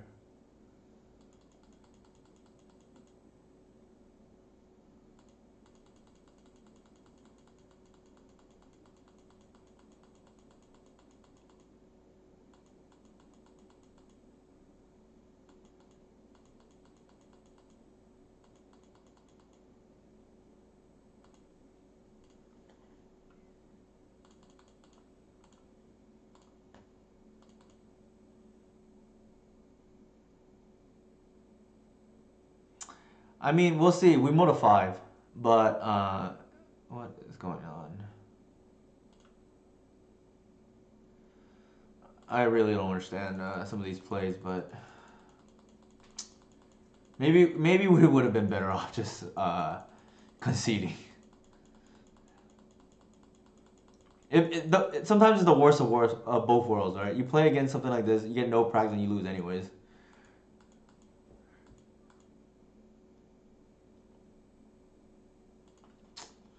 Yikes. I'm gonna hold the Wirewood. There's really no reason to play it out here. Like you walk into a sweeper, and in case you draw a glimpse too, right?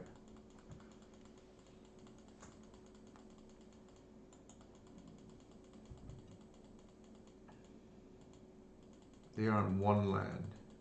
Maybe that's why they felt they needed to force the visionary. What do they? All right.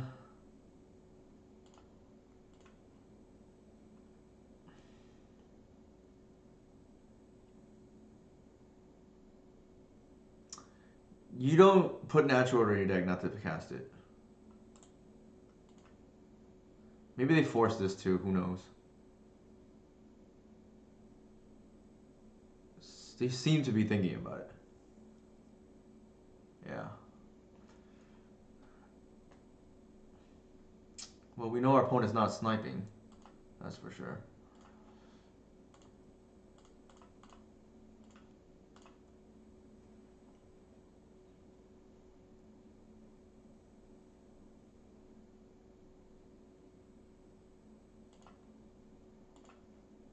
Hail Hydra for sure.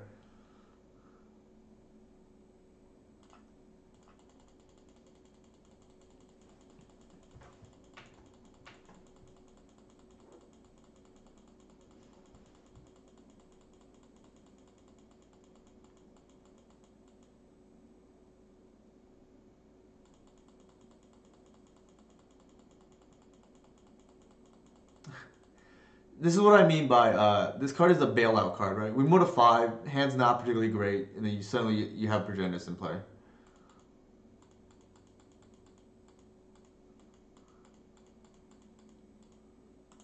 I'm just gonna yield. I want to get through this. This is already taking up a lot of time.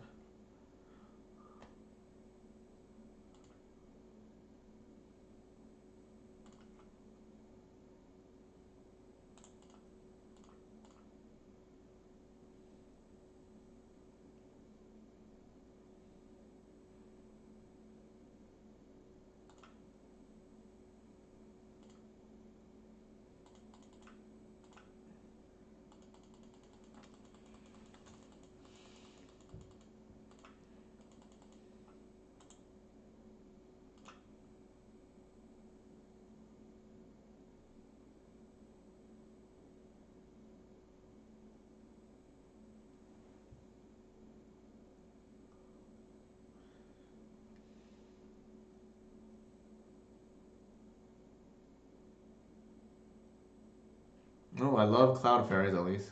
I used to play this Pauper deck that was essentially similar to High Tide, based on Cloud of Fairies until it got banned.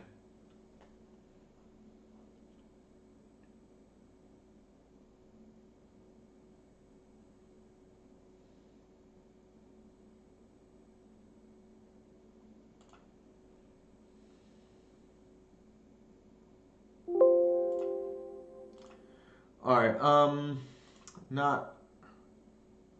Yeah, it doesn't make any sense, Zach. Um, I'm gonna go ahead and take a quick break to use the restroom, get some water. It is kind of dry here in LA, so we'll be back in maybe a minute, and then we'll run back another league. Hopefully, we'll get real testing.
And thank you for just waiting.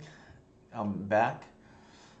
I think what I'll try to do is we'll make a quick change just so there's some variety in our testing. Um,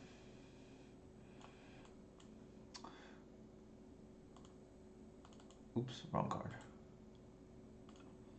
I think I want to play the crop if I still have it here. Maybe I don't.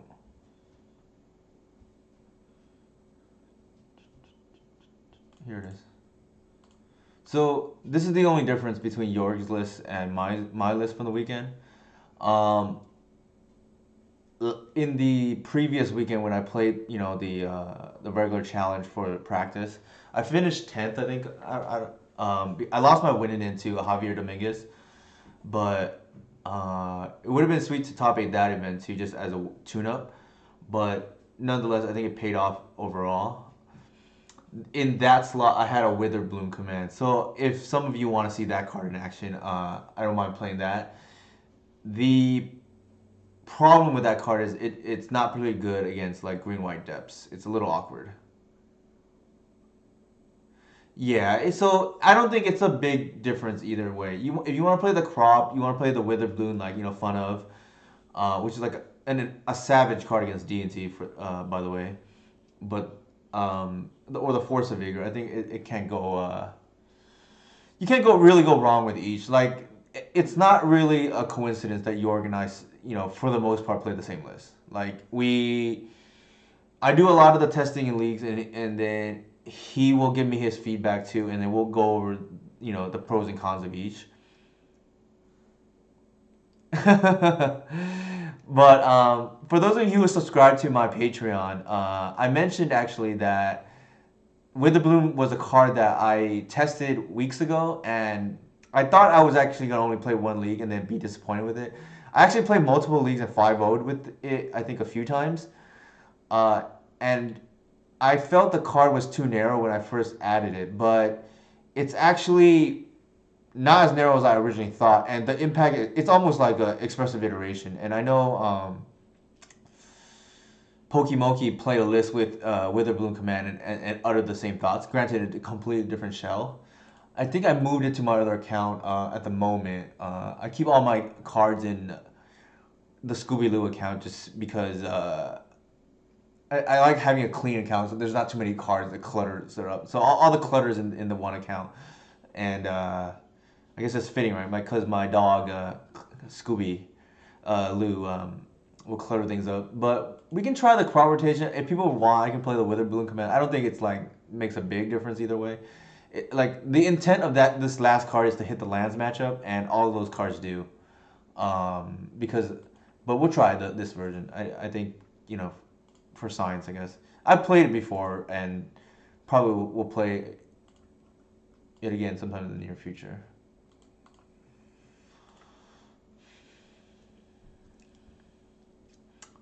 Witherbloom is nice because it's another card you can bring against Delver. I think we are pretty favored against Delver, so probably not even needed. Crop comes in against more combo decks, especially the ones where the graveyard hate we have don't matter, like Test or something, because you can just wasteland them. That's not an uncommon play. Also, just another 5th Kratos is like pretty insane in the combo winner. Slightly worse against lands, but I don't think by much. Force of Vigor, also significantly worse against the Chalice decks, which I don't think we... the most popular Chalice... I think the most popular Chalice deck at the moment is 8 cast, and that deck is almost like a buy, right, against us. Like, if you lose to that deck, you either got really unlucky, or I think you need to revisit how you approach the matchup, because it's almost like the D&T matchup of yesteryear, where you can just blindly play spells and they probably can't beat you. And D&T, like I said, it's significantly better against us now. Not only do I think it's not our worst matchup, our best matchup, I don't even think it's our second best matchup. I think that's something like the 4C Miracles list without Miracles, where they don't have any sweepers. They just like rely on 8 removal spells. That's not going to cut it against Elves, typically. I think that's probably our best matchup. Our second best matchup besides 8 cast, and 8 cast is probably our best matchup by a mile. And then I would say maybe DNT, but like I said, you can easily lose game one. And if you stumble either of the post board games, it's like conceivable you lose. Force of Vigor helps, obviously, but assuming you don't have Force of Vigor too, right? Because Force of Vigor is kind of a dumb card against DNT.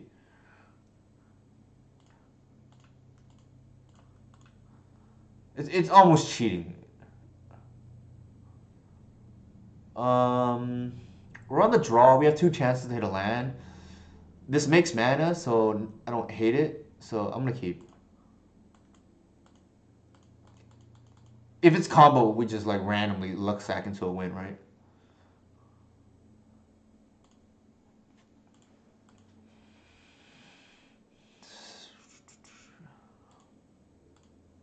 Our opponent is we're in the 1-3 bracket apparently, so I don't know what to feel about that.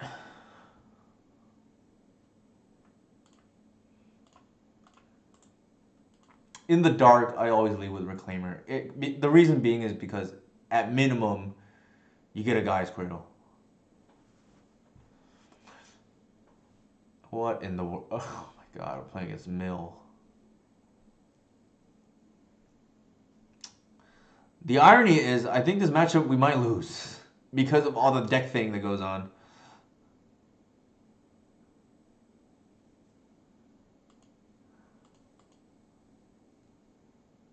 So they, man, that is true.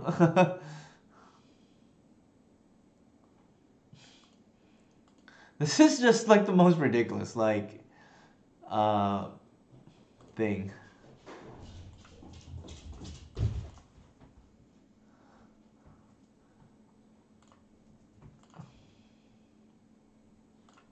I'm leading with the Heritage here in case they have removal.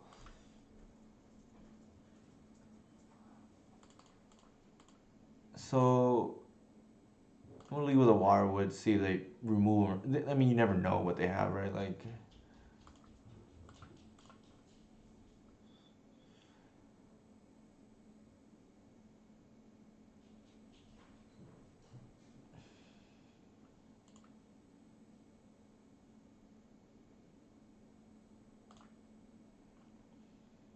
actually, I messed up. I should have played these two, but I was thinking along the lines of getting a Cradle. But I don't think it's gonna matter. Like the endurance is. This is not what I meant by we're gonna get extra points if we run into combo with endurance. But we'll take it, I guess.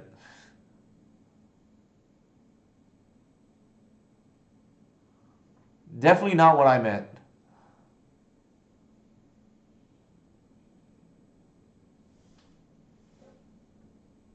I don't. This card I remember is supposed to be really good. I don't remember what it does. Sure. I don't know. Yeah, the middle against the endurance deck is gonna be really funny.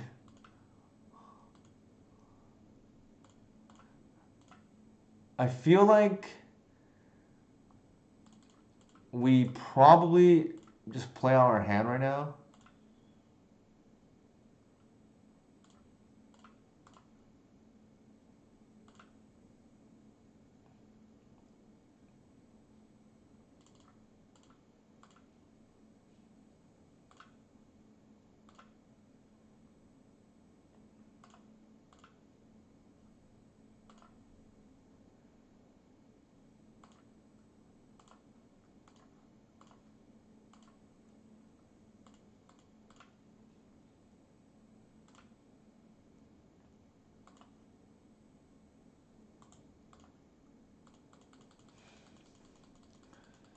And then we have lethal next turn.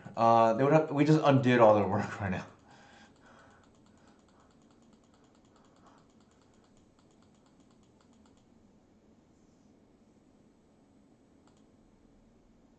Sure.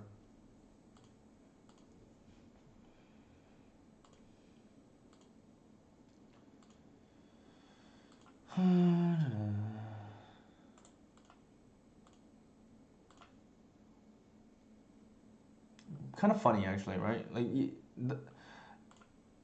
believe it or not, the random endurance is instant speed. Yeah,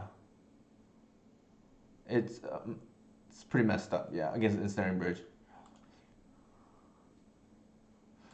The typical way to beat ensnaring bridge is you archon and then name something so they have cards in their hand. But it's easier now with Shepherd. It's not unbeatable before, but it just speeds up the time, right? I think we don't care about that. I don't think we saw anything where Collector Uv is irrelevant. I think just mass endurance is coming in, which is kind of funny, right? Um, Probably the crop rotation for speed. I don't even like know what I want to do against them. I don't know what else do we see? Archive trap, like I guess the Assassin's Trophy is a nice like catch-all.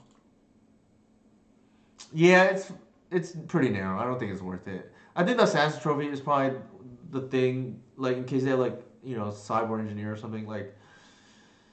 I think we just want to play like their burn deck. I don't think hitting a crab is probably worth the the grizzly. It's narrow, like you said. And I think we just play for speed. It's like almost playing against burn, right? Except we have four hosers that we're bringing in.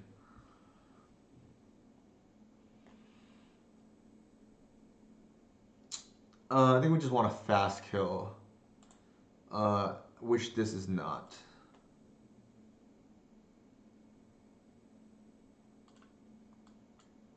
This is significantly better.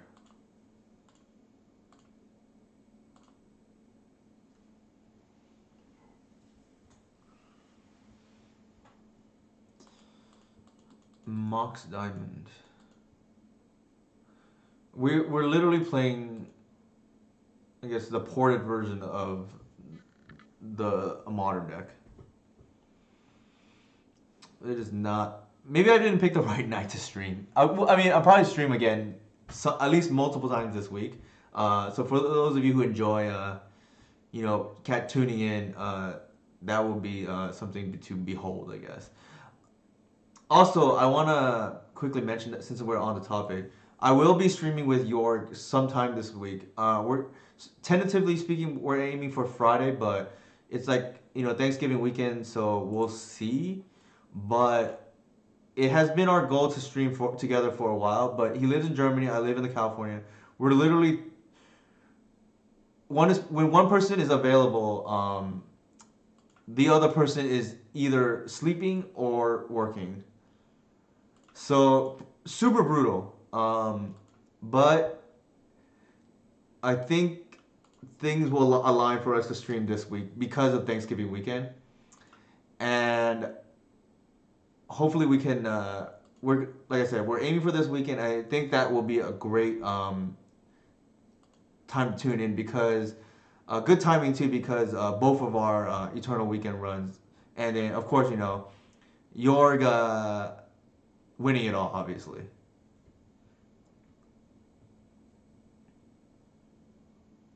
They missed a land drop. Never mind. I thought they missed a land drop, but I guess it was only turn one. They want to force this, like, be my guess.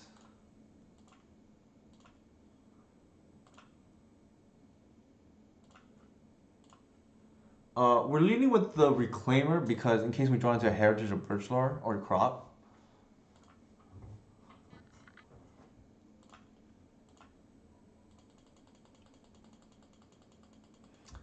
Archive Trap is like really awkward against us though if they hit a hoof.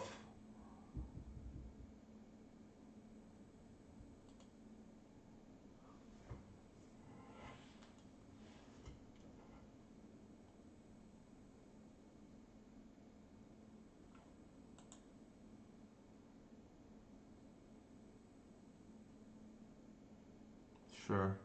It's like a Canonist. I forgot what that card did. I don't think it'll matter, but we'll see. We have lethal here. All right, chat. Let's see. For those of you who have been playing or trying to get better at elves, what's the line here? How do I have lethal?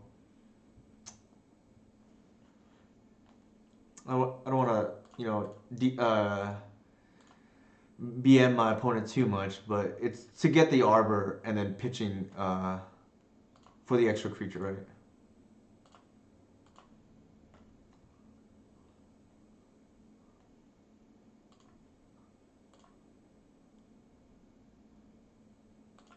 It's one of my favorite lines actually to execute with this deck. With this deck, I think this card is just so messed up. Like, and what it does for the deck. Yeah. And like I said, my power rankings in terms of legacy creatures, I'd have it number one, but you can't play in a blue deck. At least none that's like super popular or good at the moment that I'm aware of. I'm sure there's maybe some brew out there that maybe can be good, and maybe it just needs to be found. But that's the only reason why I don't have this card as the best deck and best creature in the legacy. I think to me it's probably DRC. I mean, you want to argue Ragavan or Murktide. I mean, I'm not gonna argue it too much, but I think in a vacuum this card is messed up. I mean, so is a Shepherd, but like in a different kind of way.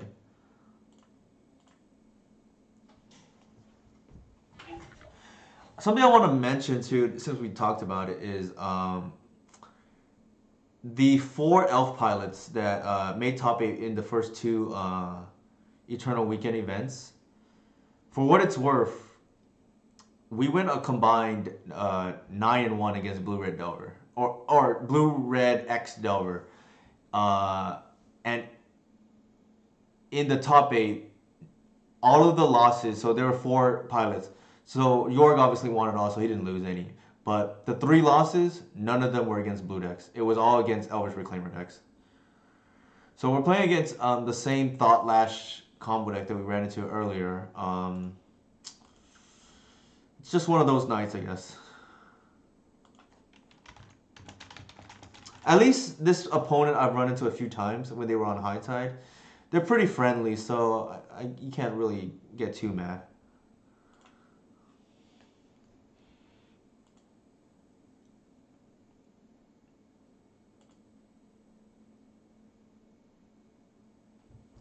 And if I know what they're on, yeah, I think that's pretty true. I think it would have a lot more players if the deck wasn't so difficult. And the thing is, unlike Delver, where if you screw up a little bit, you can probably still win. If you screw up with this deck, those are like game-losing losses. Game-ending mistakes. And I think that's what turns off a lot of people about the deck. Because you don't want to have to play, I wouldn't say perfect, because I know for sure I didn't during the event, but I played probably close to perfect during my run. Like, the mistakes were either negligible or very small. And Jorg, I'm almost confident. I didn't watch his video yet because we're supposed to. I guess as a spoiler, what we're gonna do during our stream is we're gonna review his matches, and I'm almost certain he didn't play perfect either because that's just not realistic in a tournament, right? Like, nobody plays perfect, or perfectly, I should say. So this is like awkward now. I don't think we can beat that card.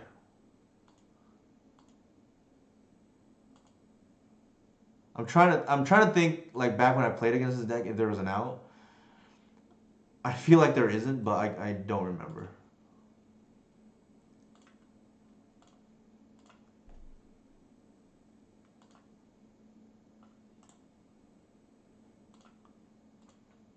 Actually, there is, but it's not. I remember. Like, they have to exile enough cards, and you can just do over damage.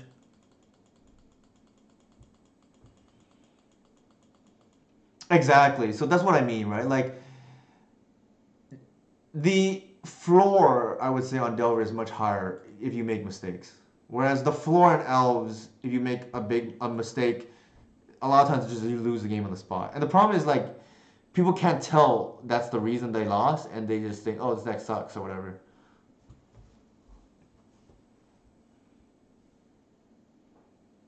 And I will say, like when I did my review on Saturday, and you can go through it on YouTube. I can link it. Let me bring it up actually here. Uh, the play. You can also watch it on Twitch too. It's a Saturday review, but let me bring it up here.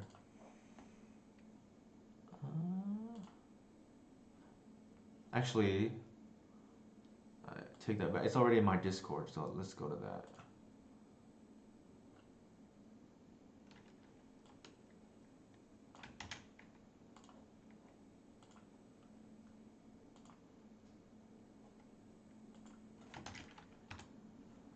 So for those who are curious, that's the YouTube link. It's also on Twitch, but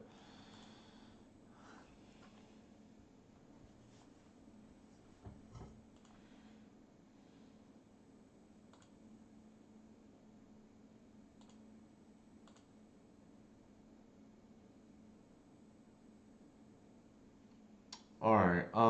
Interesting.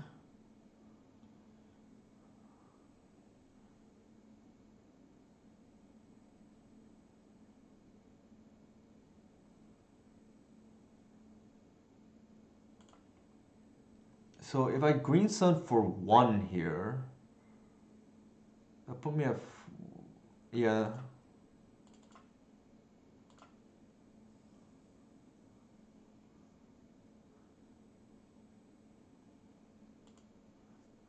I can pump.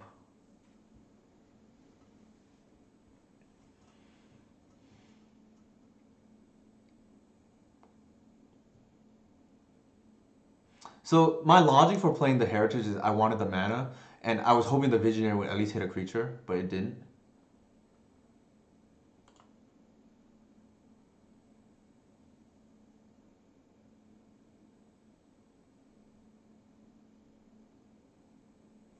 This is cumulative.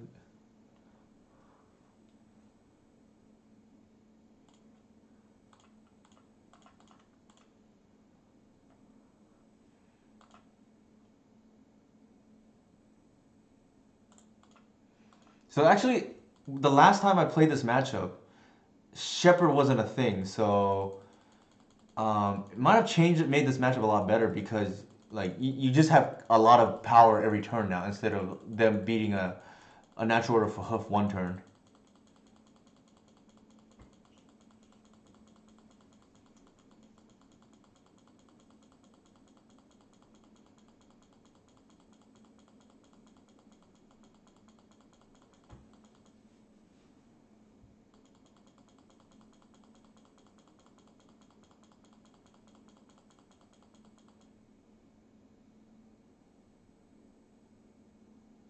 What does this do?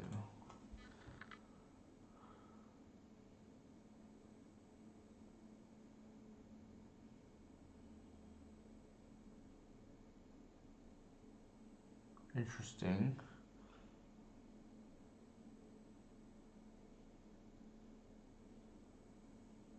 Um,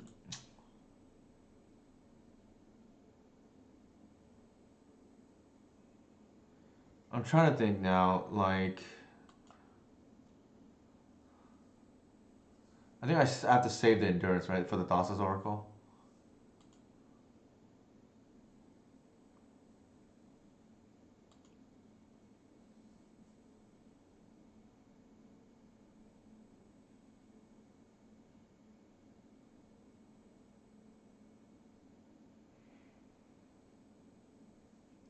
Yikes, that is annoying.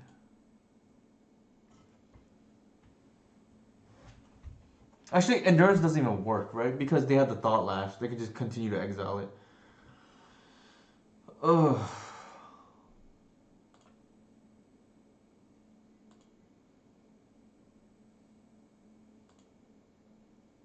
I think I'm just dead here.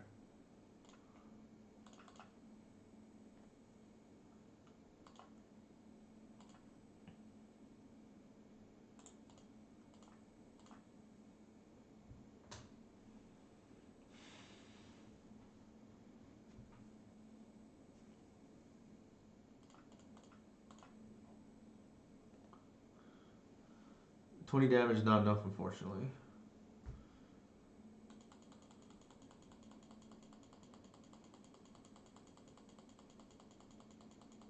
Actually, in hindsight, what I should have done, and this is a mistake on my behalf, is it's not lethal with Shepard for a while, so I should have actually just tried to gone wide with Glimpse and hope to do like 80 damage, so to speak, with Hoof, because this is not a winning line.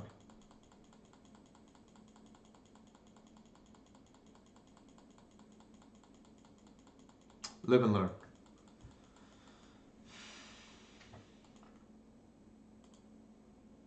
So that definitely was a mistake on my behalf.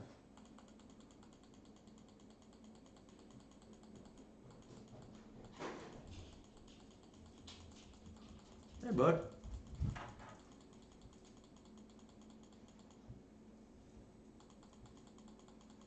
So they must have the Oracle in their hand. That's the only reason that would. Well, actually, they can cast it off the cemetery, anyways, right? Or they can. All right.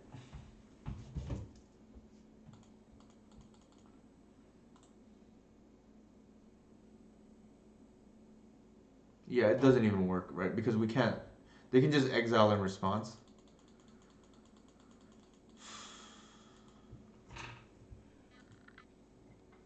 I think we're just dead. I'll concede.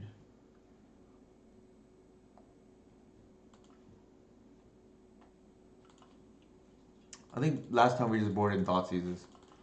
The crowd rotation is actually relevant here. For speed, I don't think the shell dock is gonna matter.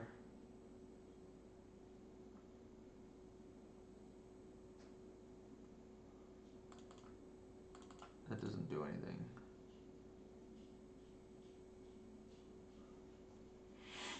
Mm,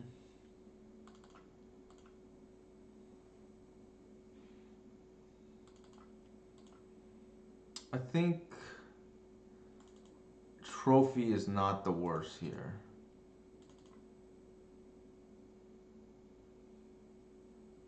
I would have to think about it. Like, how do we beat a thought lash? And trophy is probably one way.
We probably could have. Yeah, I think I regret on that Green Sun turn where I got Shepherd. I probably regret not getting the Wirewood, but I'm not sure it would have mattered. It depends how well we draw there.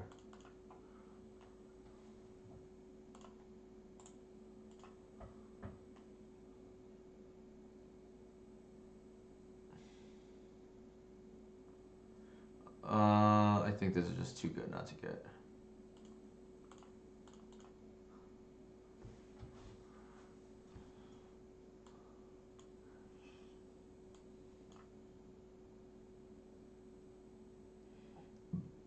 They're not casting a Thought Lash anytime soon. So I'm gonna set up actually for the Glimpse by taking the Forces of Will.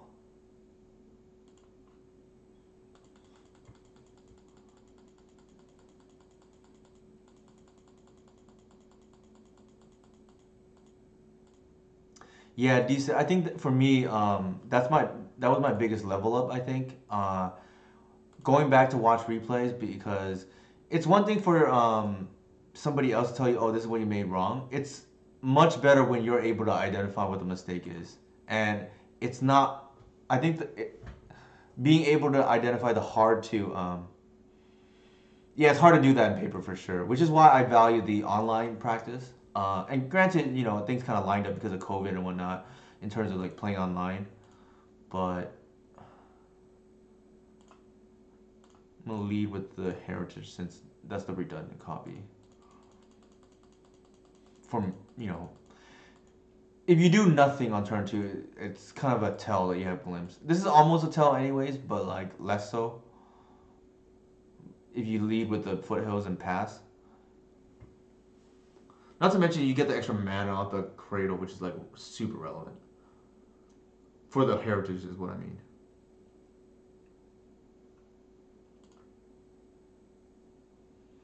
So the earliest they can get the Thought Lash is next turn. Um, which is fine, I guess. But it's very real that they can just miss here too.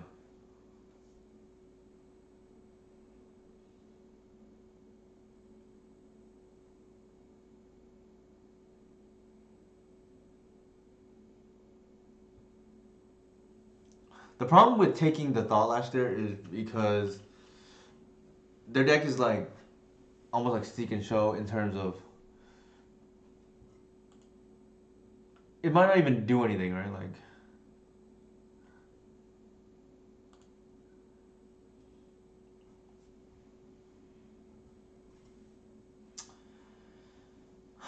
I don't know.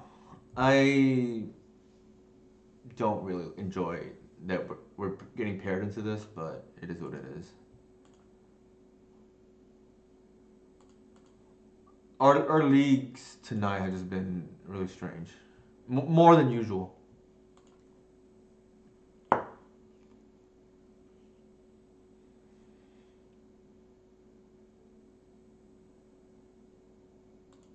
So they're almost certainly going to cast the Thought Lash next turn. So they may force this.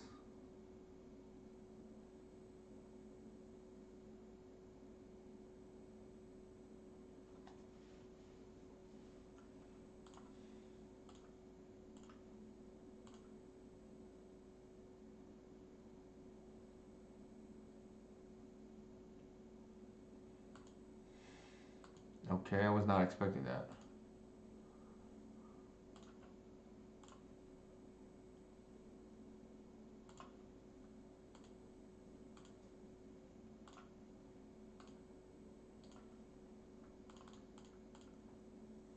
I'm kind of glad I led with the Heritage then.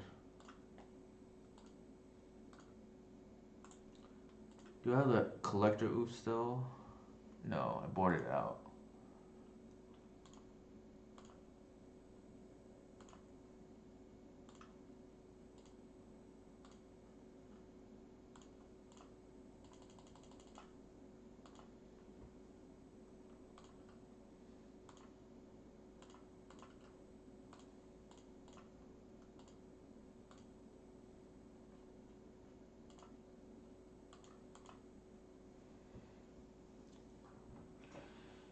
Alright, I guess that's a pass. The good thing is, Hoof should be lethal through Thought Lash here. Because of Cradle and a million creatures. So I fully expect them to cast Thought Lash so they don't die, but I think they are gonna see that we have the kill through it.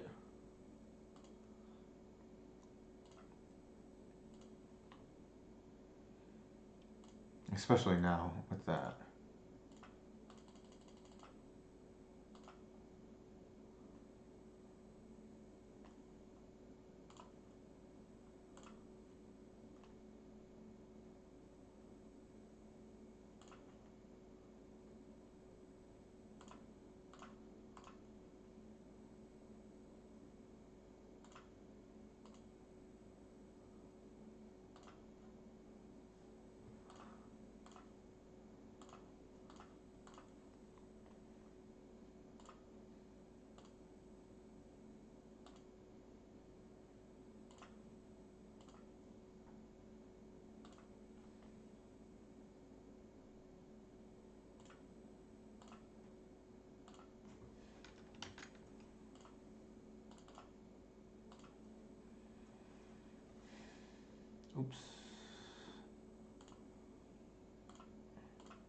Should have got a visionary. Should have checked.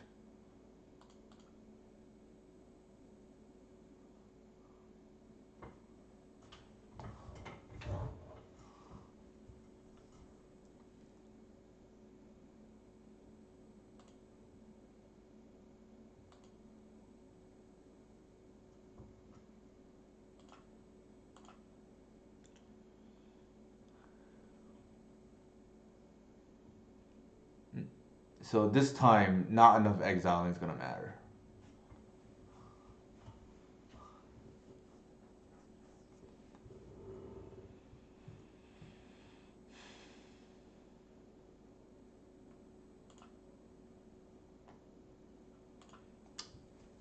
I don't think. Yeah, based on the way these games have played out, I think the Force of Vigor and the Assassin's Trophy may be a little narrow. This is like a nice out, I guess, and probably better than the Visionary and the Waterwood. So maybe that's a reason enough to keep it. Randomly hits a Shell Dog out too, which who knows, right? Um, yeah, I think that's fine. You don't maybe they have a cage or something, right? Like they can snag.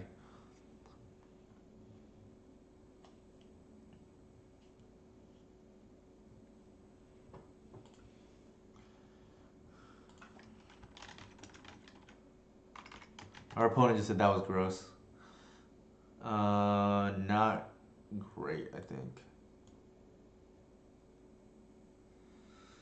But I think we have to keep and just hope we draw well.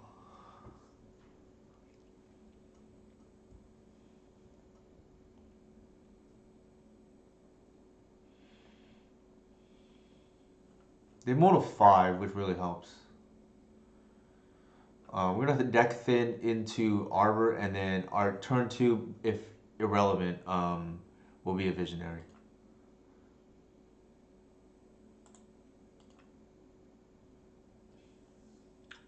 Relic.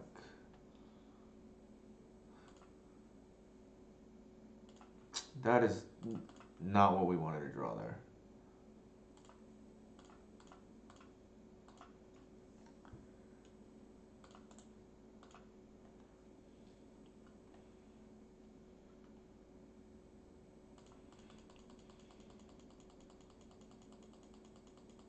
So the question now is like, do we play out a fetch to thin, or probably not because we're a little flooded. We want it to be creatures. So I want to play out probably the basic force or something and visionary off the Green Sun. That yeah, that smells like some kind of counter spell, but I don't think there's anything we can do about it. I think we have to run it in. If they have it, they have it.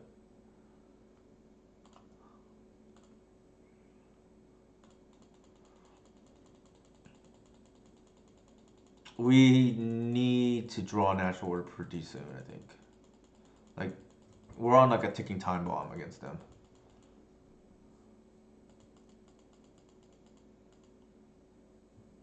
It depends too. If they keep the thought last hand, this kind of lines up well, so we'll see. I'm hoping they're just trying to hide behind a thought lash, which is nice. Sure.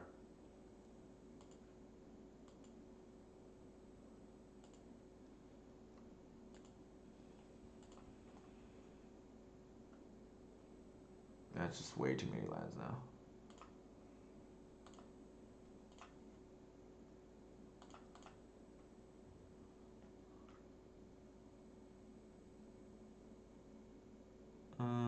Interesting call here.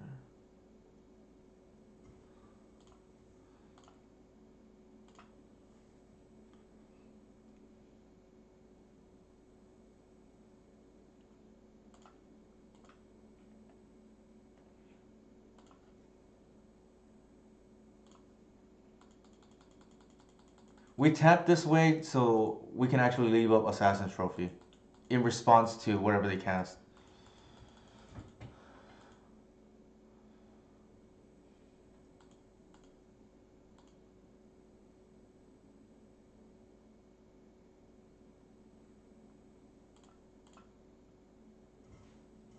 Actually,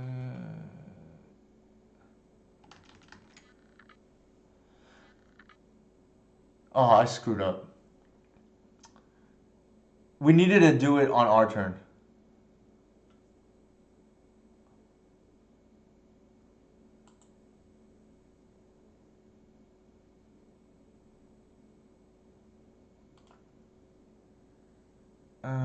Yeah, we screwed up. We need to do it on our turn, but they probably already have the kill.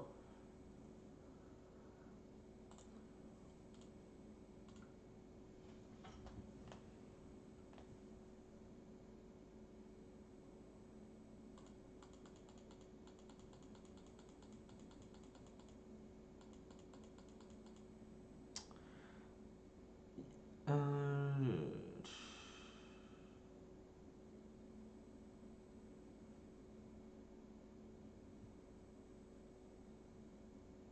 I'm trying to think if there's anything we can do about this.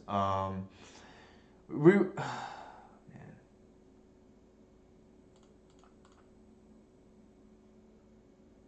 We would need them to screw up and like get.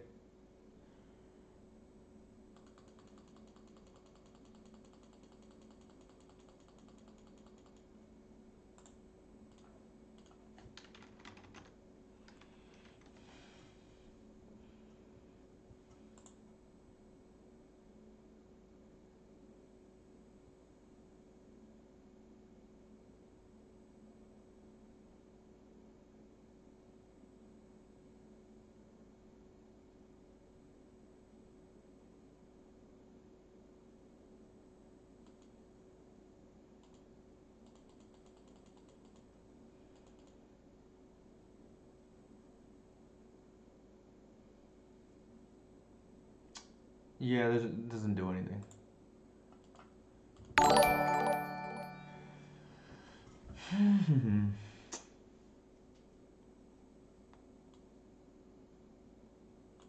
Raid! Thank you for the raid, Chase. Appreciate it. Thank you for the follow, Lomer Boy.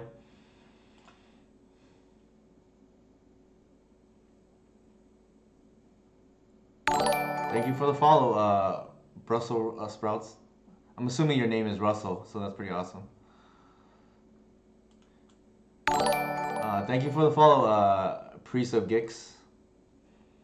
So, for those of you tuning in, we went 3-2. Thank you for the follow, Haha Toast. We went 3-2 in our first league.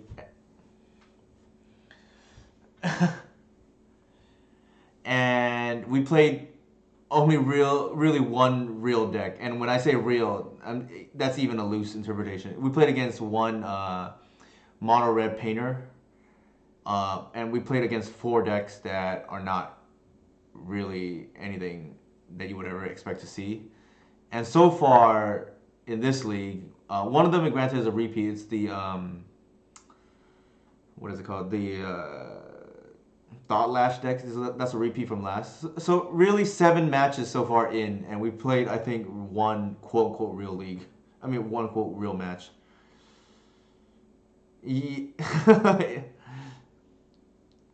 Yeah, I think it's a couple of things, right? People maybe taking a break from Eternal Weekend because it's been a long week, and so they're just playing stuff for fun, and maybe the God accounts is just enabling all kinds of wackiness going on. Yes, so Lomer Boy mentioned it, the God accounts. Unfortunately, Elves is one of the. So this is a real player here, and Ali is qualified for the Pro Tour. And very nice guy. I know he's friends with York.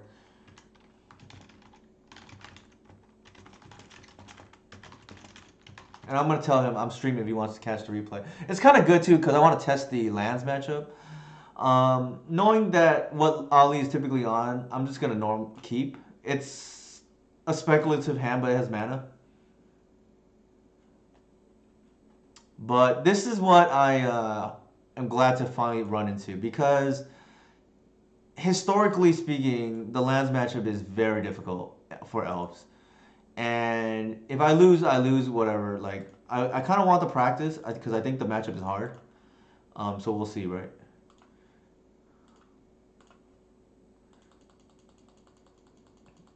Hopefully they don't have the punishing fire. Oh, thank you. I appreciate that, Lomer boy.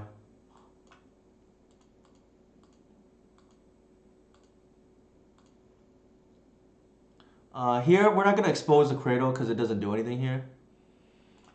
So we might as well just accelerate, and sequencing typically is you play the thing you don't care about the most, and then you play the burst lord, and then the most important thing last.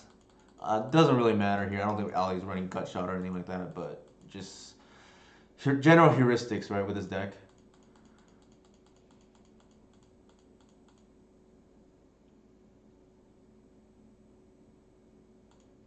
Yeah. So again, we need to top deck well, as they have the punishing fire combination up.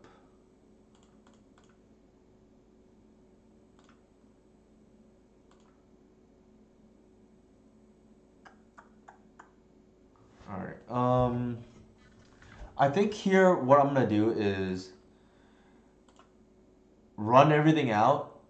They kind of have to take out the reclaimer, and I'm not gonna reveal the cradle and hope to one shot them the following turn.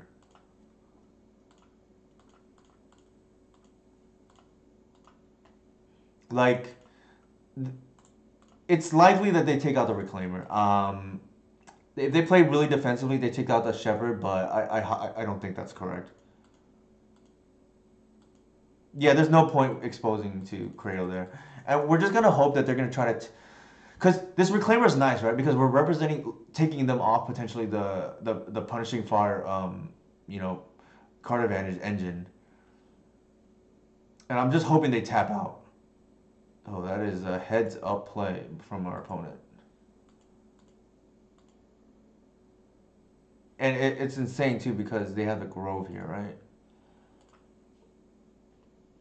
Top deck? Nope, that wasn't it.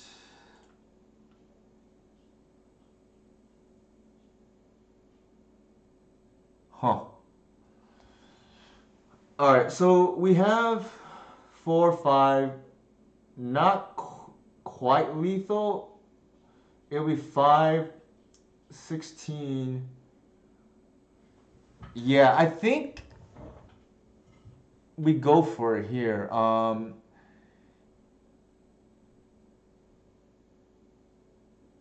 So it's gonna be a lot of damage. It's gonna be 16, and we can kill them on the backswing. So I think we go for it.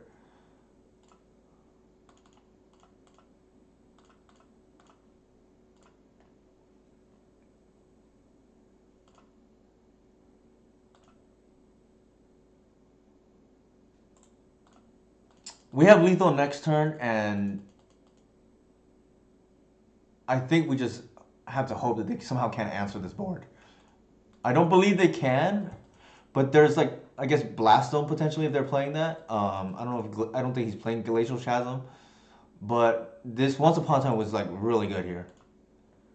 Yeah. So man, like again, speculative hand, but you gotta keep that because it has the mana, and elves for the most part top decks very well.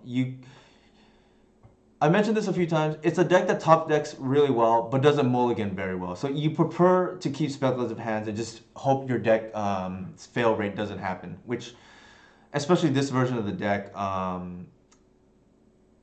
is super consistent, right? You have the 4 reclaimers, you have the Once Upon a Times, like it has all the green cantrip cartels cards, so to speak, or in Green's case, I guess not even in cantrip, just straight up tutors. Against lands, your best way to win is Progenitus. Wasteland is nice. So is Trophy to hit Tabernacle, which is just really difficult to beat a lot of times. Crop rotation again for the Wasteland, or another Gaia's Cradle. I think Gris is too slow. I think Oof is like good if they're on the Saga version, and you can just cheese some wins off Mox Diamond, I guess. I think we want speed, but let me just check out how I board. For those of you who are curious, here's how I board.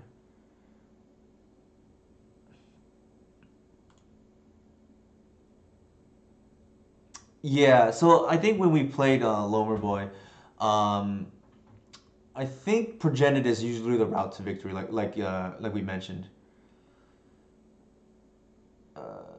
Here I bring in the Force of Vigor, so that's like, what did I do here? I think I keep the Glimpse because I want a way to win through their sphere of resistance. So while not great, once you can take away their like sphere of resistance, you have to. Typically, the way this matchup works, I think of the crop rotation based decks or the Nyla Reliquary based decks or Reclaimer based decks. Lance is the hardest, and the reason why is because they have a fast kill, they have Tabernacle, and they have Wasteland like all together. And you typically have a small window before you just probably just lose the game straight up. The endurance as a one up, I like to keep in to tutor for. I don't think it's particularly great, but I need to consult Yorg on this because he thinks it could be good, but I am a little low on the card because to answer a loam is pretty bad in my opinion because it's a 0 for 2, right? Like you're down 2 cards and you hit the card in the graveyard. I don't think particularly chump blocking a Mirror Age is worth it, but maybe one to tutor for is fine. And the rest is like very bad in my opinion. Like, there's an argument to be made. You take out the glimpse completely, but I value being able to close out the game once you have a small window.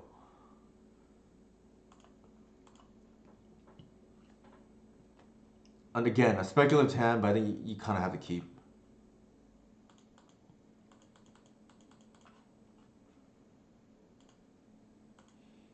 The once upon a time definitely the getting we got lucky there with the hitting the hoof. So they do have the blast zone. Um, Yikes. The good thing is our deck is configured really. I don't think we want to fetch because we want to keep our black source. We're just gonna once first to see.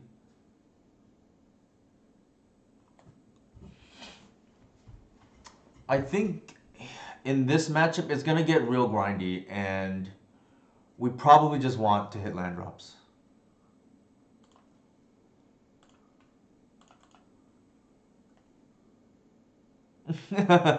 Yeah, I don't know our record, Lomer. I just saw your comment. Yeah, off the top of my head, I don't know what our record is. I know you definitely beat me a few times, and I don't think we played too many times, but hard to say off the top of my head. I feel like maybe I'm slightly ahead, but if I am, it's not by much.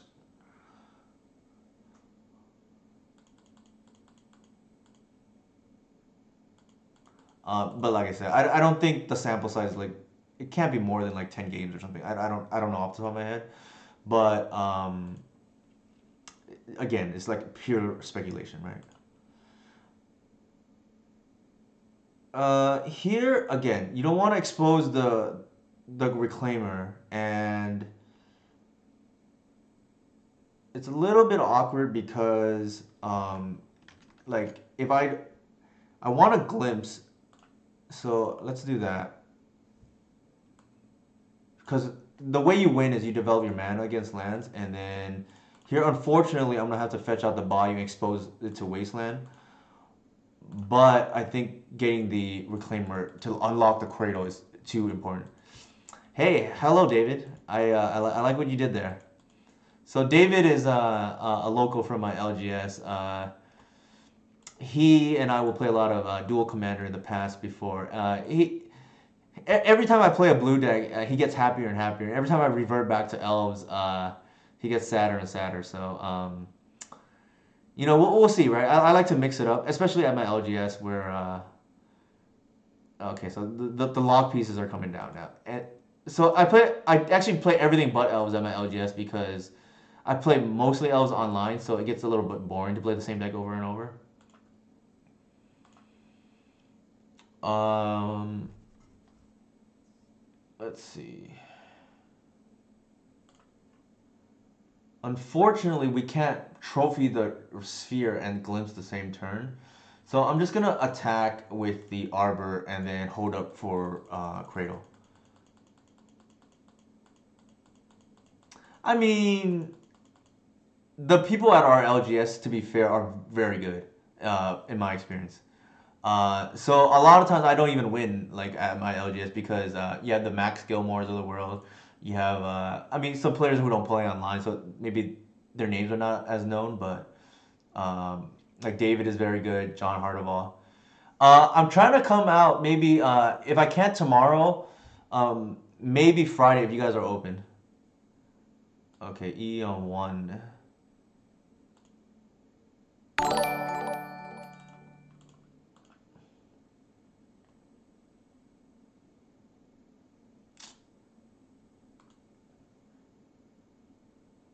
I live in Southern California. All right, so he's cracking that right now. That's heads up, I guess. Ugh, this is just gonna be real. This is a real painful glimpse right now. I don't even know if it's worth it. Probably not, to be honest. We're gonna wait till the following turn to take out the sphere. Yeah, that's awesome. Great to hear.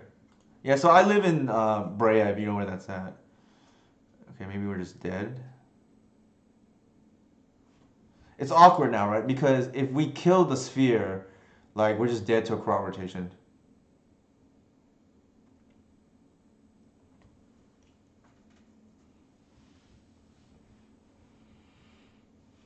Um, this is a tough decision here.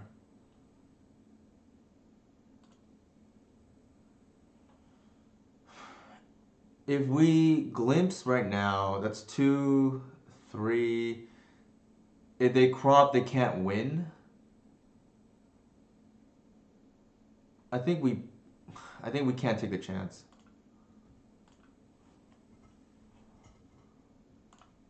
This is hurts to do, but I think we have to.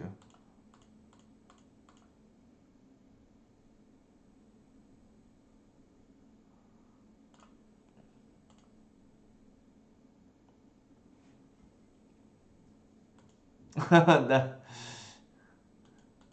so at least we have a second trophy now, I guess.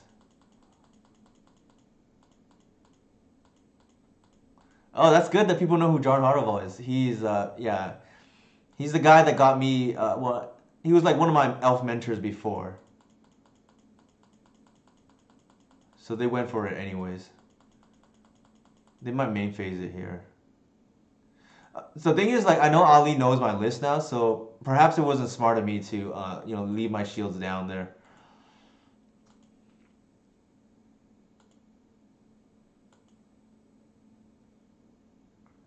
Uh, I think we're just dead. Yeah. So I haven't played Nightwear in quite a while. Like, I mean, I haven't really played Paper Magic since pandemic started. To be fair, I think I'm actually okay with the way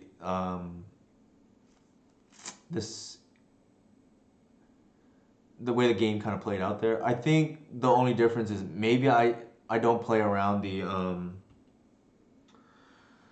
merit lage, and I just hope the glimpse draws me into a kill there. But we would have been dead given that hand to the merit lage.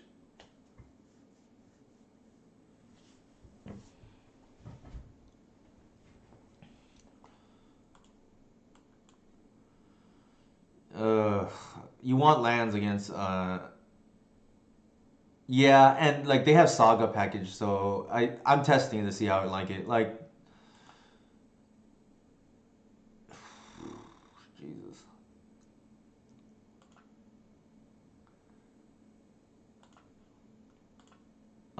Shepard pretty weak in this matchup, so I don't think we want the trophy here. Actually, man, this is like really awkward because yeah, no, well, it's good against some of the targets, right? Like map and spell bomb. I don't think it's great either, but I'm gonna test it because the people I've talked to have convinced me into it. So, but I'm not super high on it myself. Well, if it doesn't work out, then it's like good info, right? Like that's which is what league testing is really for. It's like debate between trophy and force here.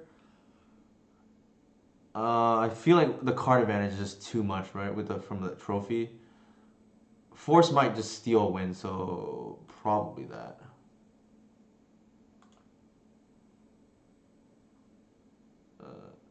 Or actually, this in land is actually okay too.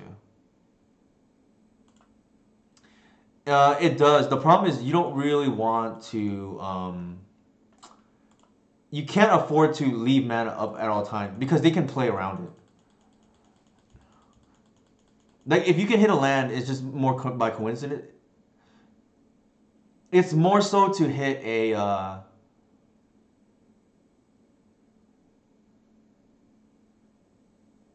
Sure.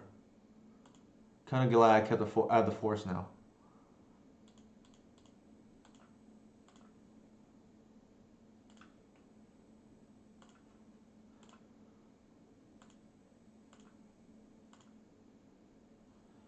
Uh, Actually, maybe I shouldn't have exposed the cradle. That was kind of a, you know, quick trigger on my behalf.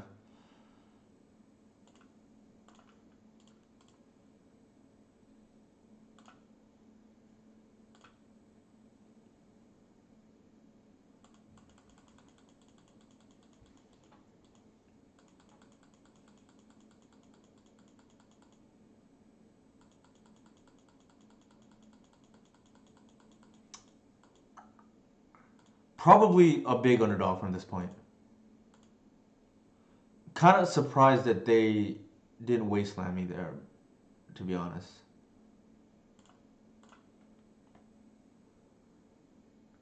What do I want?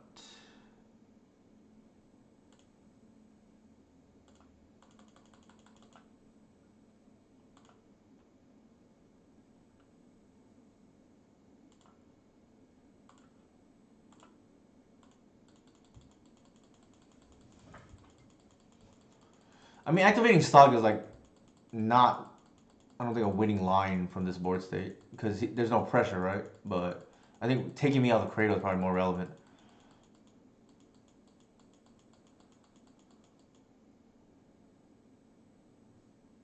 Oh, maybe that's why. Jesus. Although they have a lot of one drops too.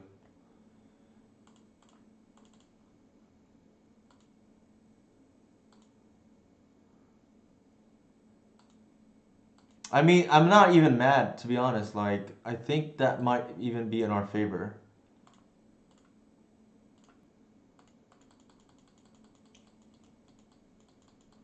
But I mean, it's hard to say. I don't know what. It's probably getting a cage, I would imagine, or Mox.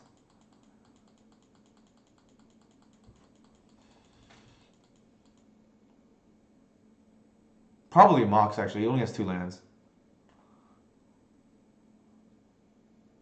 Okay, map makes sense actually. I take that back because you don't. You're not down a card. Yeah, yeah. I forgot about this as a target. That is perfect.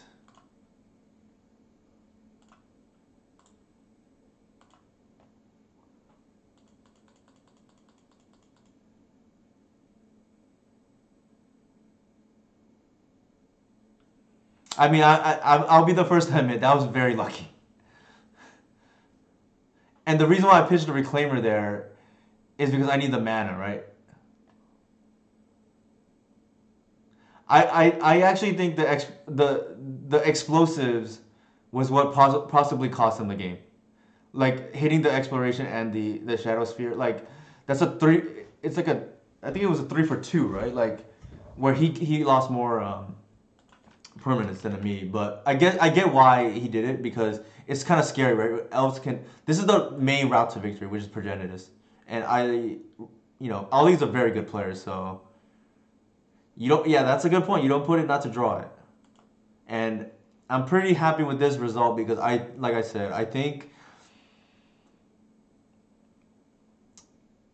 I agree. I definitely like taking me off the cradle there. Like the way to beat elves is to constrict their mana because any longer game, if the elf player has a mana, they can eventually draw out of it.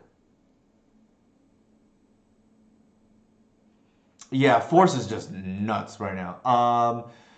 I mentioned before, so the difference between York and my list, York played the crowd rotation, which I'm playing the second league, and I played the third force, just because this is just a haymaker. I mean, not that we need help against thought cast, eight cast, but like it just randomly stone rains them as well, and good against DNT, which the matchup is not nearly as good as it once was. Um, Not great, but probably still a keep. I'm just gonna play as if I don't know what they're on, which I don't. I mean, Cradle when I bought them was only $50. And the second one, well, the first two were $50 each, and then I bought the third and fourth one for like 120. My biggest regret is not buying foils, but it is what it is. I mean, I can't take that back now. Unfortunately, I'm gonna leave with the Shepherd. I don't know what they're on, but yeah. So I think I mentioned this earlier, Lomer Boy, that the Elf D&T matchup is not like it was before, where Merfolk's a good matchup in my opinion. Although our hand is not good against it, but what was I gonna say? The You can easily lose. I still feel favored, but you can easily lose now to what is it called? You can easily lose now to D&T game one because you have so many bad cards against them. Endurance, the one of is bad. The four shepherds are bad. The bog is bad. The archon is bad. Like everything's bad pretty much. Like you can easily just draw the wrong half of your deck, and they have the spirit and you have the glimpse hand.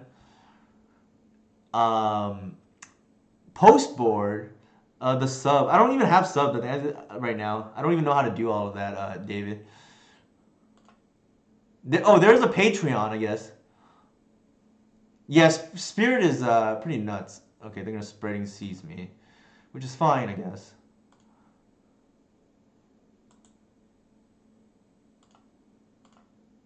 Is it in addition? I forget. I think it replaces, right? Yeah, it becomes an island.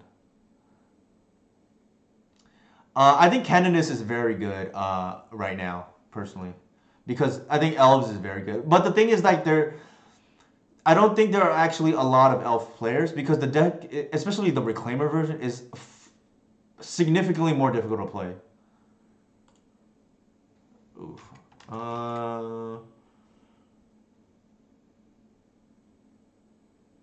All right. This is gonna be a sick play, actually, that I'm glad I get to do. Thanks for the follow, Mephistopheles. I'm gonna be able to. Let me make sure this is correct. I'm gonna go ahead and pitch the endurance, get the extra mana off the cradle for Archon, and then be able to force the natural order through. This is actually the first time I'm getting you to do this.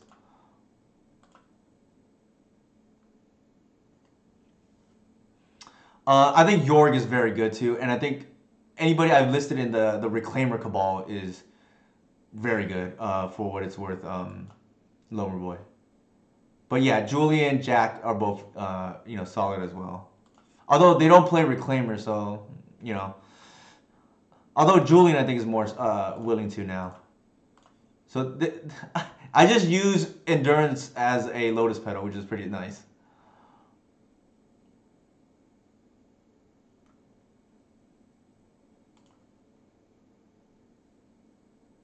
Yorg is Aeron Relentless. He won the second Eternal Weekend, and he plays the same list as that I play. Also, Fluffy 21. I think his name is Martin. He's Swedish. He plays the traditional build, but I think he's very good as well. From my interactions with him. So yeah, I randomly good there, right, for the lethal kill. What was I gonna do? So Progenitus tends to be good against this Merfolk deck. We have a lot of dead cards. Endurance was, nice there, but generally bad. I think we probably want. Hmm. It's between force and trophy. Probably not both. I don't even know what Merfolk runs these days. Like maybe Cage or something. I feel like there's nothing relevant for us to trophy that force can't hit. So maybe I'll just bring the forces. Gris is probably bad because they go wide. I kind of like Wasteland as another land. Okay, you can also just screw the what is it called, the Merfolk player off lands.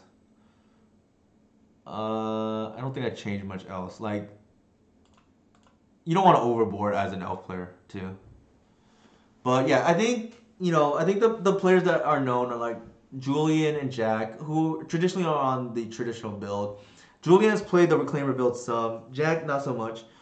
The Reclaimer Cabal that I talk about, it's in my I will sometimes tweet them when I have any success, but people I consult the most are like Yorg, which is like Aaron Relentless, Levi, who was here earlier, Leviathan 102, Adam Wallace, A Bomb Diggity is his username, uh, X Whale, who I forged the username for Eternal Weekend to top 8, and Theo, who's taking a break from Magic at the moment, but Theo's very good. Um, and who am I? Jax, of course, the godfather of combo himself. And am I forgetting anybody off the top of my head? I probably am, but I'll think about it a little bit later. But yeah, can't forget Jax, the godfather of combo himself.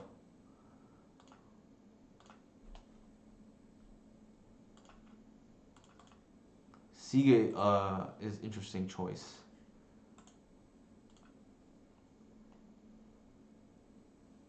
I think here we have everything already, so the Reclaimer makes a lot of sense.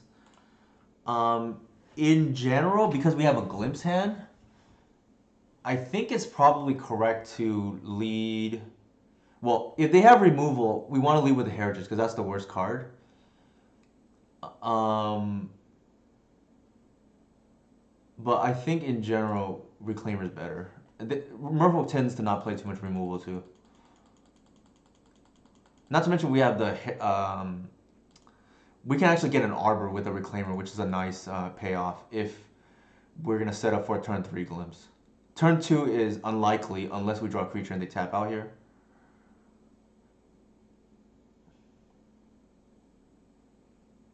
For those of you who are here from Chase's group and want to hose elves, the best way to do so is to constrict their mana. You know, the way you beat elves is not so much permission or lock pieces, it's to constrict their mana. So some lock pieces like Chalice of Void, they can't play their elves for mana, so that's like indirectly helps. But in general, yeah, you want to tie up their mana. So here we drew the one drop that we needed to start the Glimpse chain. A common mistake newer elves players will make is they will glimpse before um, tapping the cradle, and you want to play the one drop first because it actually gets you to 3 mana, and now every elf you draw essentially repeats, right? Here, because we have the hoof coming down, and because we have the second glimpse, I almost just want to make sure that we what is it called? I almost want to make sure that we just have enough for lethal next turn, right? We put them under a lot of duress doing it that way.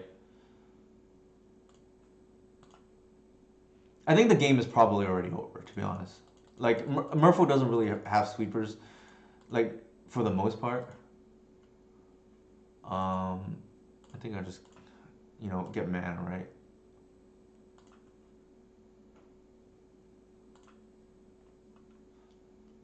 If they waste us here, that's, like, okay, too, because we have the Reclaimer. For anybody who knows me, and my yeah, Plague Engineer is good to constrict their mana too, right? But even that, like any elf player who is playing for a long time, Like if you don't build your deck to be Plague Engineer, then I don't know. Like I don't what is like. Oh, they're playing the combo version, but I mean, I don't think they realize they're just dead, right? Maybe they have a gut shot. That's the only thing I can think of, but that doesn't or submerge. But I want them to hoof right now, and then there's like more than lethal that plays through whatever submerge or whatever they could possibly have.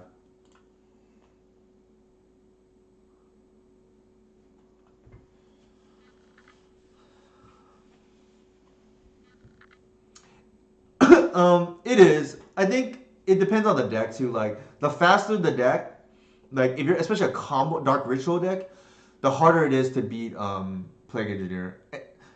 Beating an engineer out of like a 4C control deck, while not trivial, is not that hard. Yeah, I did say this is a good matchup. I want to bring up a screenshot actually. So York sent me this right before he won Eternal Weekend number 2. And I already knew that he was probably gonna win because the matchup is good. He played against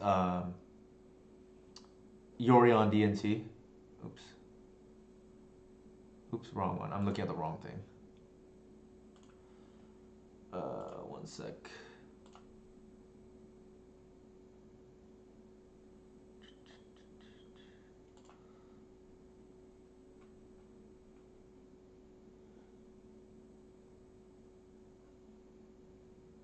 So he sent me this right before. I'm gonna save image. Oh, I can't save it for some reason. Okay, I'll just bring it over here, I guess. One sec. There you go. So, for those of you who are looking at this board state, not the engineer is not really doing much, right? Like you essentially don't even need this natural order for Progenitus or the hoof in hand, which is pretty awkward.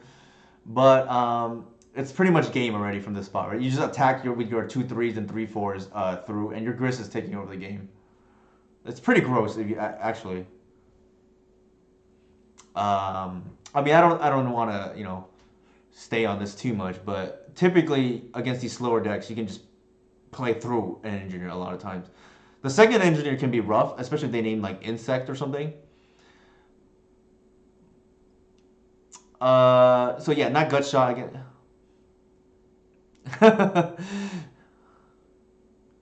Yeah, so the faster the deck, Loam is a little bit faster than these control decks that's Duro too long. And if you're a Duro deck that doesn't have like Terminus or something that with instant speed sweepers, an up player can eventually get through. Like if they're good. Um, Again, Dark Ritual Engineer much harder to beat. Loam is somewhere in the middle of the spectrum. Uh, Not unbeatable, but definitely Engineer more effective than out of this kind of slow deck, so to speak. Um, but yeah, like I said, not doing much here. Yeah, Knight is one of the scariest cards. Like I tend to like to play against Knight decks. I don't like to play against Knight itself, if that makes sense. Because the minute they start untapping, like I just kiss my cradles goodbye, right? I have to have it naturally in my hand. Otherwise, I'm never gonna be able to reclaimer for it because essentially my mana is being tied up now because I can't end step reclaimer for cradle when the Knight is active and you just take me off of it, so to speak. Not to mention Knight with Excavator is quite annoying for me to beat. Not unbeatable, but you typically have a very small window before it's over. Yeah, Leo's real good by itself already. It's quite annoying. Luckily, I don't run into it too much. Pit is universal tech, I guess. Like I'm not running at the moment, but for those of you who know, it's pretty common in my list before. We're playing against Azurate. They are usually on like Grixis Delver or Doomsday.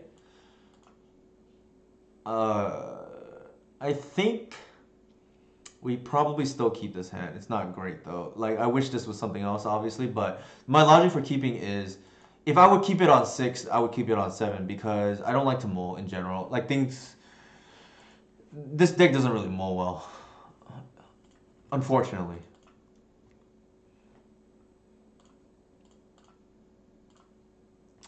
As a general rule of thumb, it's correct to green sun, I would say like 90% of the time over reclaimer.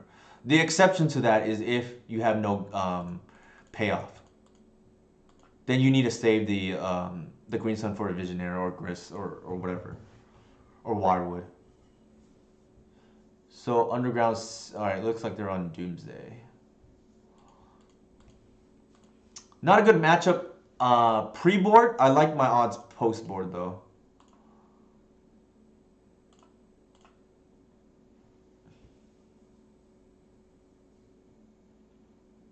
Gotta snap to bait it out too, right? Gotta snap glimpse to bait it out. I don't know what they pitched. Days? That's fine. So they made Dark Ritual here, and there's a small window we win, but we have to draw a creature too.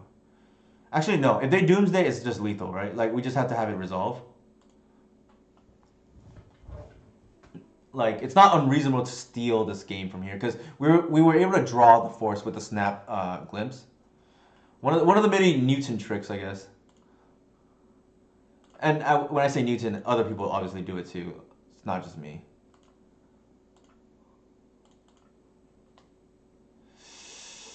Yikes. So we would be short if we want here. I think we just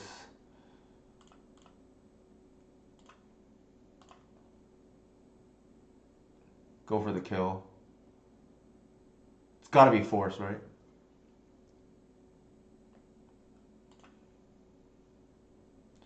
I think given this spot, I'm gonna just bash with Reclaimer and then hold up once.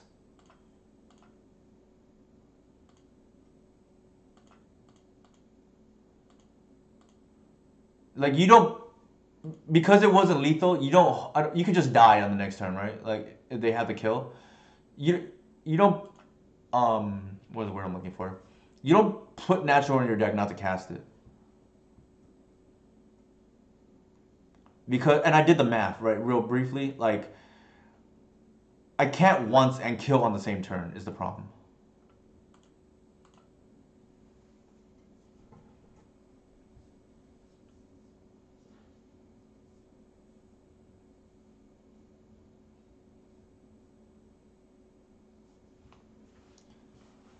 It would be a little bit brutal here if they had the days.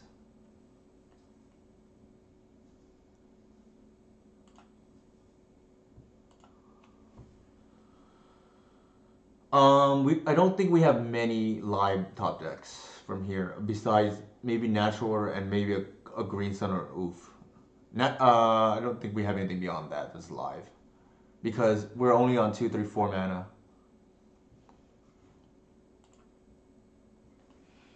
So let's check up the pile. No more dazes. Is Pack in their hand? It's probably in their pile.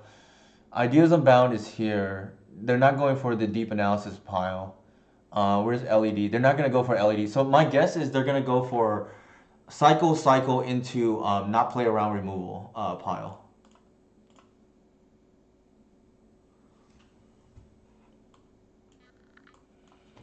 Alright, so they don't have Lotus Moxen, so the oof is useless.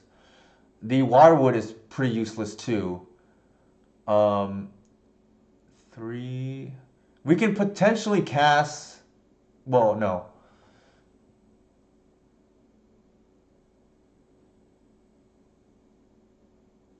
Let me think.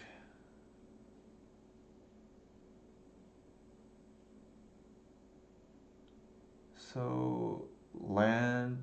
So that's 2, 3, 4, 5. I don't think it really matters, but I think because they're gonna make a pile where it's. Let's see how many street reefs are left.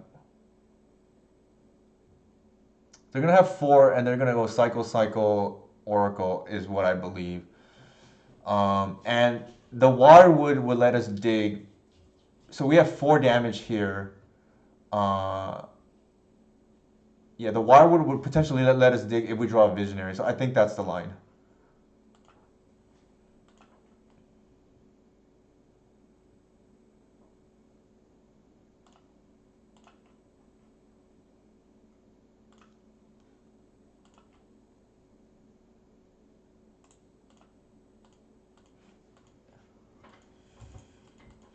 I think we're just dead. I believe the pile is going to be Cycle, Cycle, Oracle.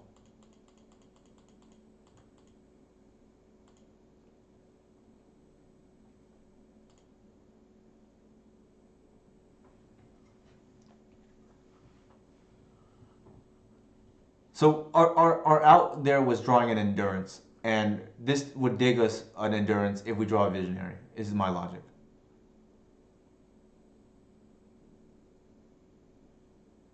And we can't cast the Archon even with the Birch Lore, so there's that.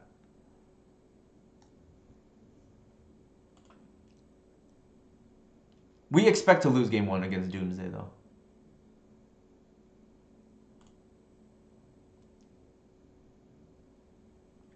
Yeah, see?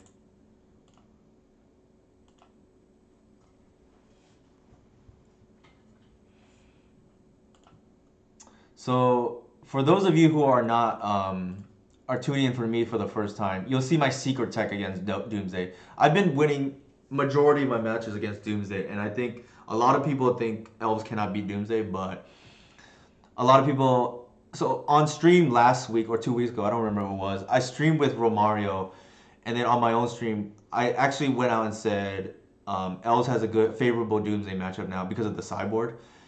And the reason why is because of the LD matchup, the LD package.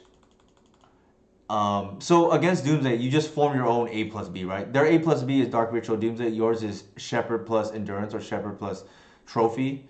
And it's actually very difficult for them to beat. Or Shepherd plus, or just not even Shepherd, just Wasteland if they go for Dark Ritual, Dark Ritual Doomsday turn 1.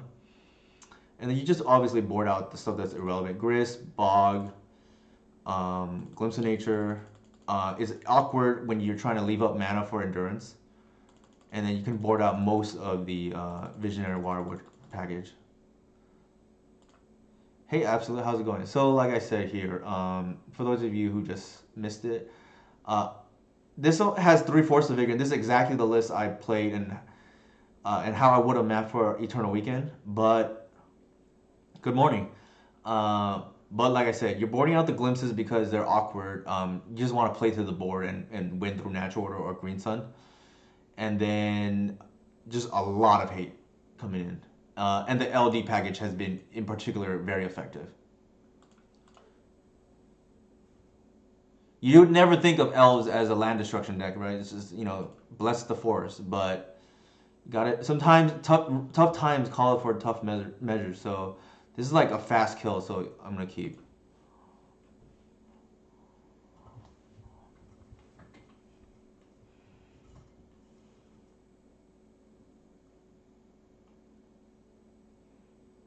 I don't know Azurate's list. If I did, I would. It may potentially change how I lead. But they mode a 5. I typically like to lead with Shepherd, so they just cannot force anything. But if I think they may have removal, I would lead with the Heritage Druid.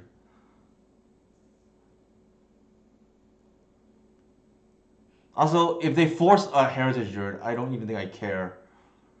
So I think, but the problem is then you don't play around Thoughtseize, right?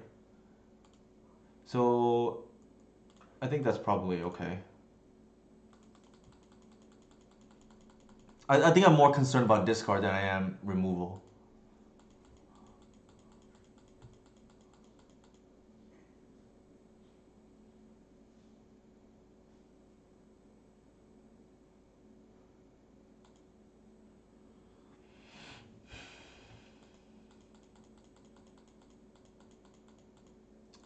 I was scared for a minute. They had to turn 1.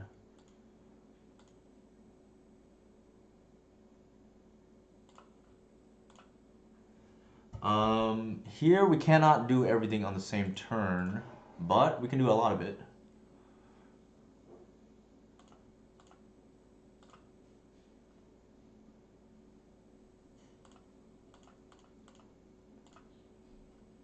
And if they have Massacre, so be it. Like I cannot play around that card. Like this matchup is all about speed. I'm not gonna hold things back when I could just be dead because they have their Doomsday next turn.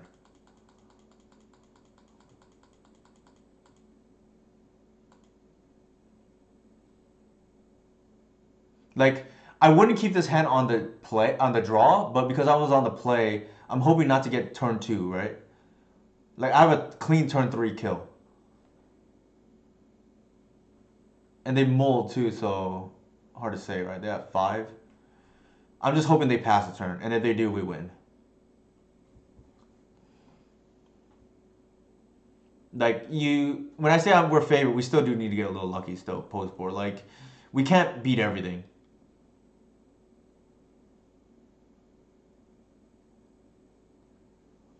I think they're thinking about how to win on the same turn or stop me from winning on the same turn or the next turn, I should say. The thing is, like, it's dangerous too, right? Because it's known now Elves is playing Endurance, so in the back of their minds, like, that's one thing that they have to for sure play around because of the Allosaur Shepherd.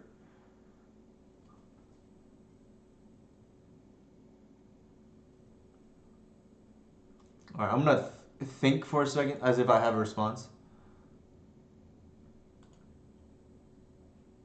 and then potentially like try to bluff Mindbreak Trap.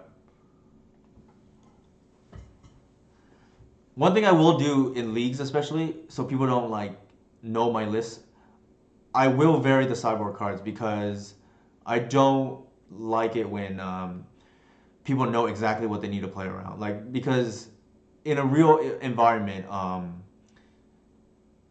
you're not gonna know the other person's exact list, and I don't like being, having a vulnerability there, so to speak.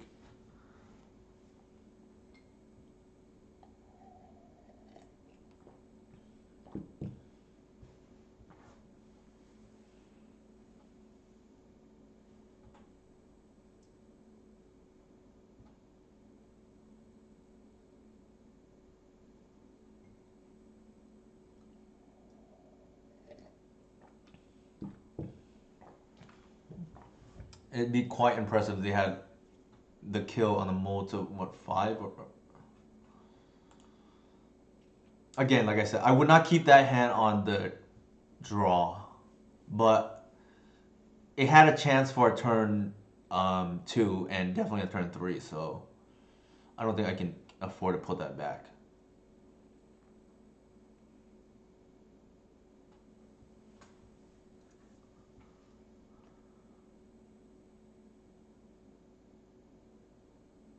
Now we just hope that they're passing the turn.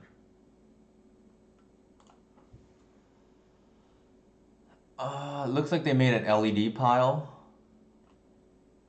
They have a duress, two street reefs. Um, they don't have the edge of autumn, so because they're passing the turn, so that's okay.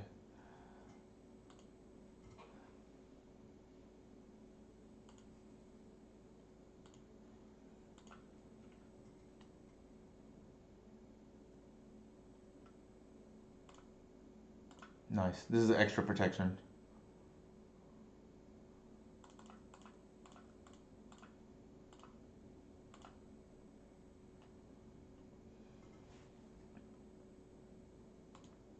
Yeah.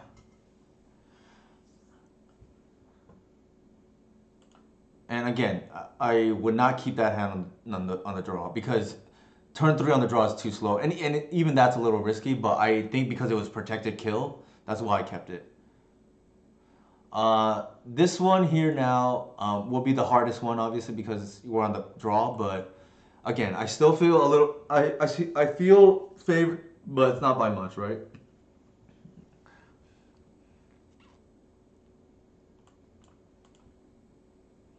It is, for sure. All right, this is an excellent hand.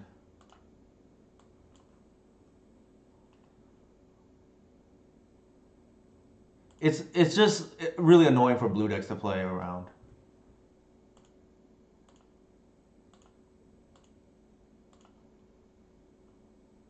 Oh, okay, we just have it all.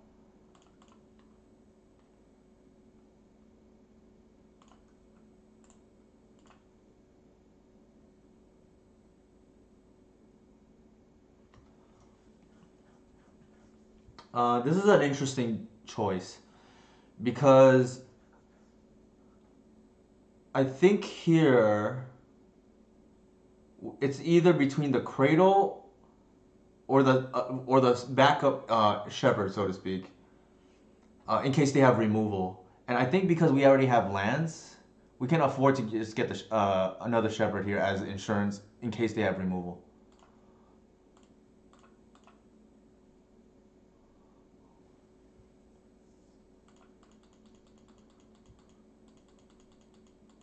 The cradle is not going to be relevant. Well, it will be relevant, but then the problem is our hand gets so much weaker to discard, right?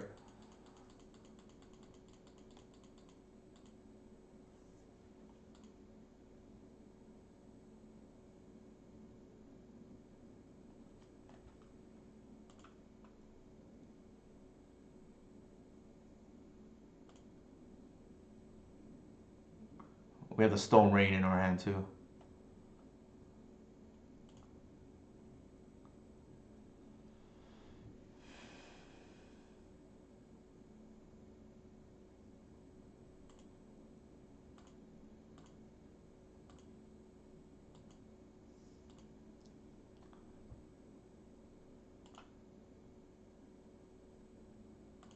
Uh,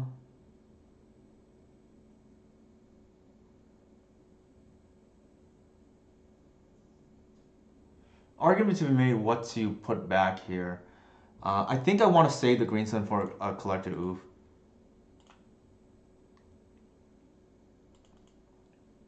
I'm gonna attack here.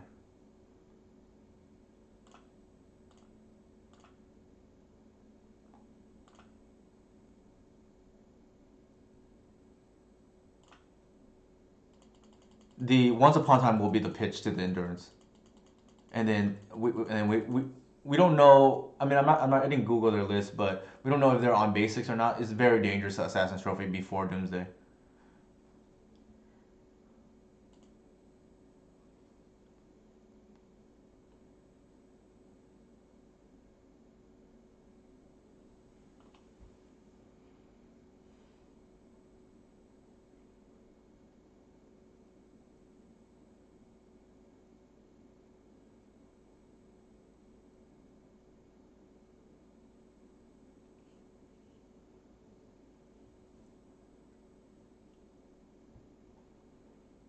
And Azerate is probably one of the better Doomsday pilots for what it's worth.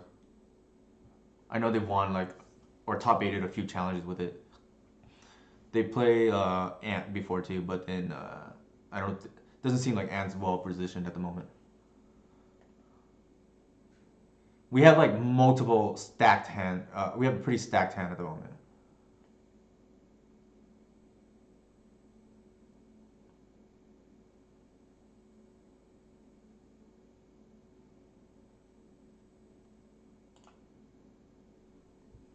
Interesting that they use the pedal first.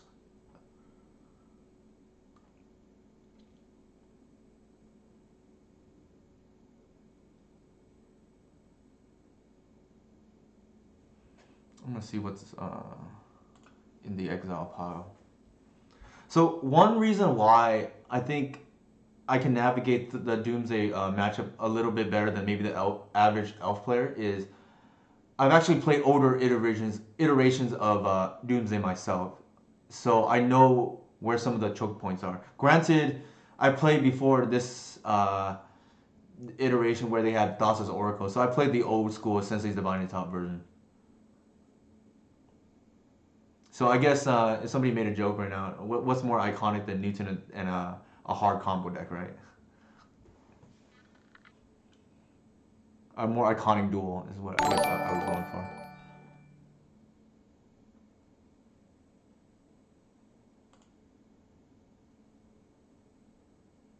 Thank you for the follow, Herg84. Alright, so they thought sees me. Let me think.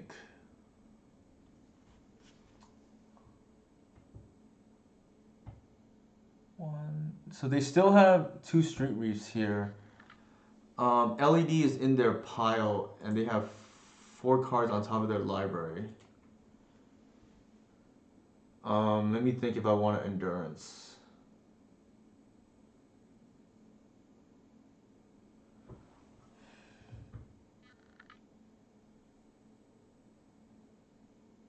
I should have checked more closely how many street reads that they had. If they pass the turn here, I need to make sure. Well, if they pass the turn here, then either trophy or the whatever would be live, the the the green sun. So I think it's probably correct to endurance now.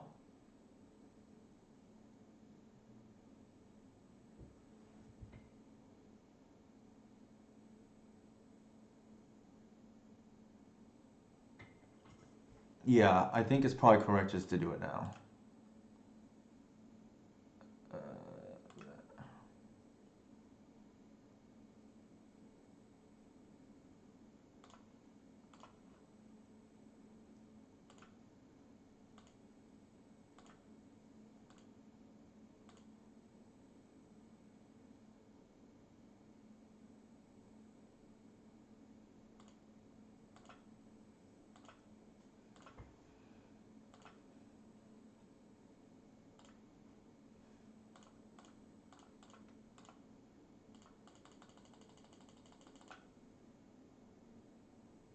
Uh, it shuffles the cards back.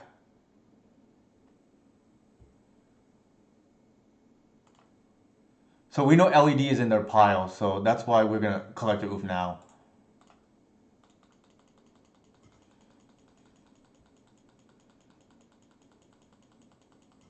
And then they're on a one turn clock. Yeah, under the deck. I'd be impressed if they can beat through this hate. I should check how many dark rituals too, actually. One, two, yeah.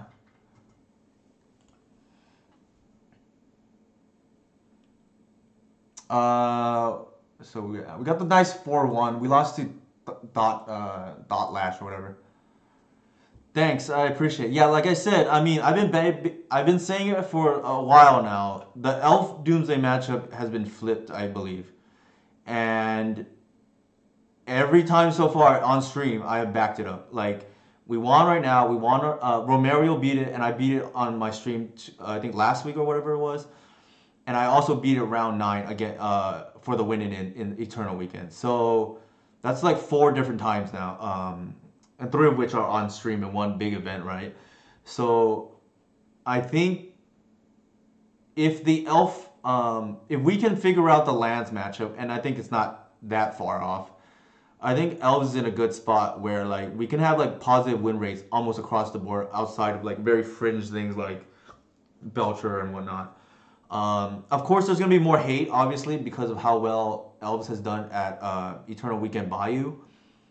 But again, I think the build. I'm gonna go bring up the list, but return view previous deck.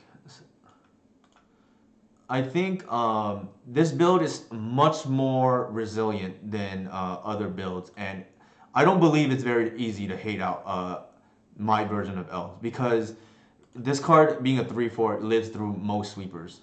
Also, because I'm running all the silver bullets main, there's less like 1/1s in the form of like Queern Ranger. It means I sacrifice a little bit against like some of the fair decks because I don't want to draw like endurance against DNT, for instance. But it was like relevant against the Merfolk, right? Creative 1 mana. Or I don't want to draw like Collector Oof against Delver, for instance. But you do steal a lot of games because like this is a haymaker against a lot of decks that you're probably weak against. Bog is almost always relevant. Gris is your main deck removal spell that like is a control killer. And then Archon is a combo killer as well, right? And an artifact killer. Yeah, 3/4 being huge against DNT is like pretty relevant. Not to mention, like they waste all your Kratos, right? And then you can top deck a Green Sun or a Reclaimer, and then you get them right back. Obviously, the deck that Reclaimer is really weak against is like Doomsday because you don't have time to do all of that. But the nice thing is Reclaimer and Allosaurus Shepherd are kind of like, Batman and Superman, right? Like they have different strengths and weaknesses, which is a good thing, right? Because they cover for the other. Obviously, I'm biased. I think Reclaimer is the better card, but Shepherd, annoys the hell out of a lot of blue players. So it really depends, right? It's like what's better, Ragavan or DRC? I would personally think DRC, but again, it's no coincidence because I think DRC is better. Of course, I'm gonna think Reclaimer better because it's the card that's better overall instead of higher upside in certain matchups. Like Shepard, obviously being a hoser against Chalice is awesome, but generally always live. And if you look at my sideboard map, um, there is only one card that never gets boarded out, and that's Reclaimer. Obviously, I'm excluding things like Once Upon a Time or Green Sun because Once Upon a Time I consider as part of the mana base, and I think Green Sun is just the only other card besides Reclaimer for consistency reasons not to board out. And then like you can see, right, every other matchup, I guess Birchlord generally doesn't come out, but can. And the reason why Birchlord doesn't really come out, but Heritage does, is because it's like a mana dork that doesn't that you can morph to play around Plague Engineer or like Blazing Volley effects. It also is better because you recoup your mana investment immediately, unlike Heritage, which almost post board never turns on, like against a control deck, for instance. I guess who's streaming right now? Legacy Council is streaming, I guess. So is Caleb. Ham TV is streaming. And I guess maybe you guys want to see, or guys and gals want to see Legacy. So maybe, we send you guys over to the Sith Lord himself. But, or Andrea Mangucci himself is playing standard.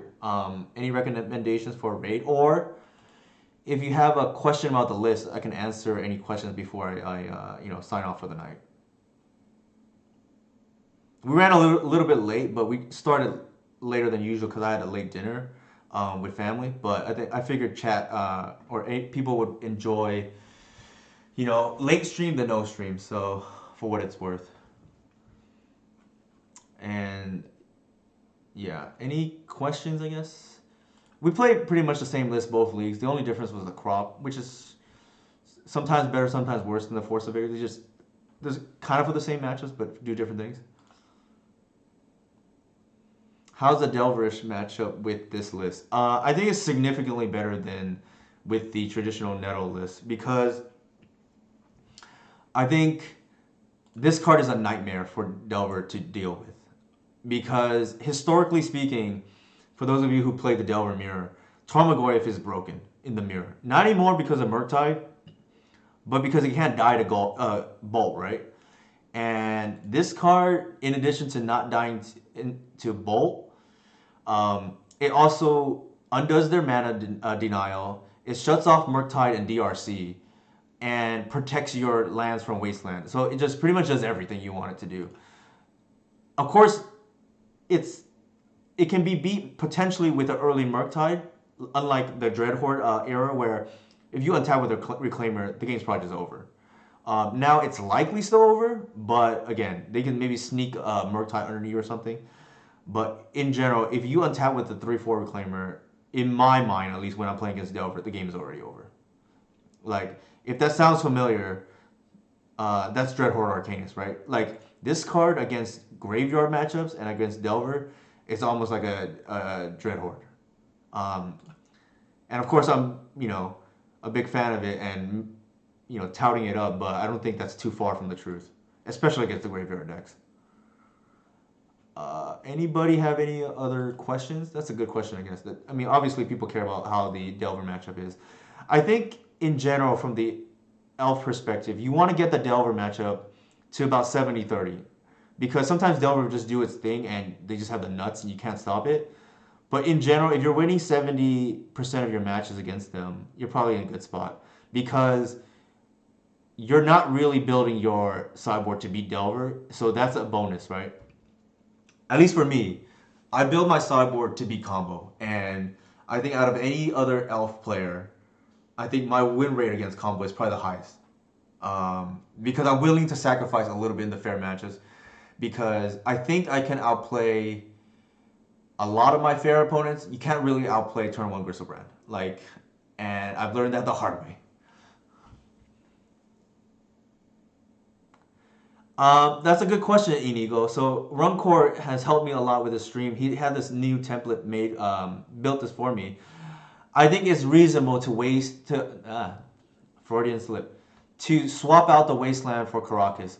You lose a card potentially for the lands matchup and for the Doomsday matchup, but I think if we want to hedge against the Depth matchup, it's probably an upgrade there, because especially you can crop for it, right? You'll be slightly. I think Wasteland is a stronger card overall, though. But it depends what you're hedging against. If there's a lot of green white depths, Caracas is definitely a very reasonable swap. I don't like wasting two spots. So if you really wanted to, you can swap, I guess, the crop rotation for the Caracas. Yeah, it is low. So Jack's actually, he's the godfather of combo, right? Like, he came to me and said that, all right. I know Jax won't want to play favorites, but we all know his sibling combo decks are typical. Okay, so right now the popular combo decks are Elves, Doomsday, Tess, and who am I forgetting? And Oops are the four big combo decks right now. And one of them is unlike the other. And I was just thinking to myself, he's not gonna obviously admit this in public, but between Oops, Doomsday, Tess, and Elves, one of them is unlike the other, and that one is obviously Elves. And we're the only one that doesn't play Dark Ritual. And I jokingly said he's like a parent, right? So if he's a father and those are his, children combo decks, one of them obviously looks like him, and anybody who knows Jax, he's a turn one killer. And three of them obviously look like him, which are the Dark Ritual decks, and one of them obviously looks like potentially a, daddy's little girl, right? Doesn't really quite, probably looks like the mom, if anything, and whoever you want the mom to be, Thalia, whatnot. I'm just kidding, obviously. Jax would get mad if I said that, but one of them is unlike the other, and I think secretly, Elves is maybe his favorite, even because it's the one that's different. So, to address the depths matchup, though, going back to what Decent and Runcore were referencing, I think playing a Caracas is reasonable. I think you definitely want the single crop, though, if you're going to do that. Thank you, Decent. Have a good night yourself. Any other questions before I sign off? I'll post this as well, on YouTube, but you can always catch the Twitch. There's no subscription that you have to get by.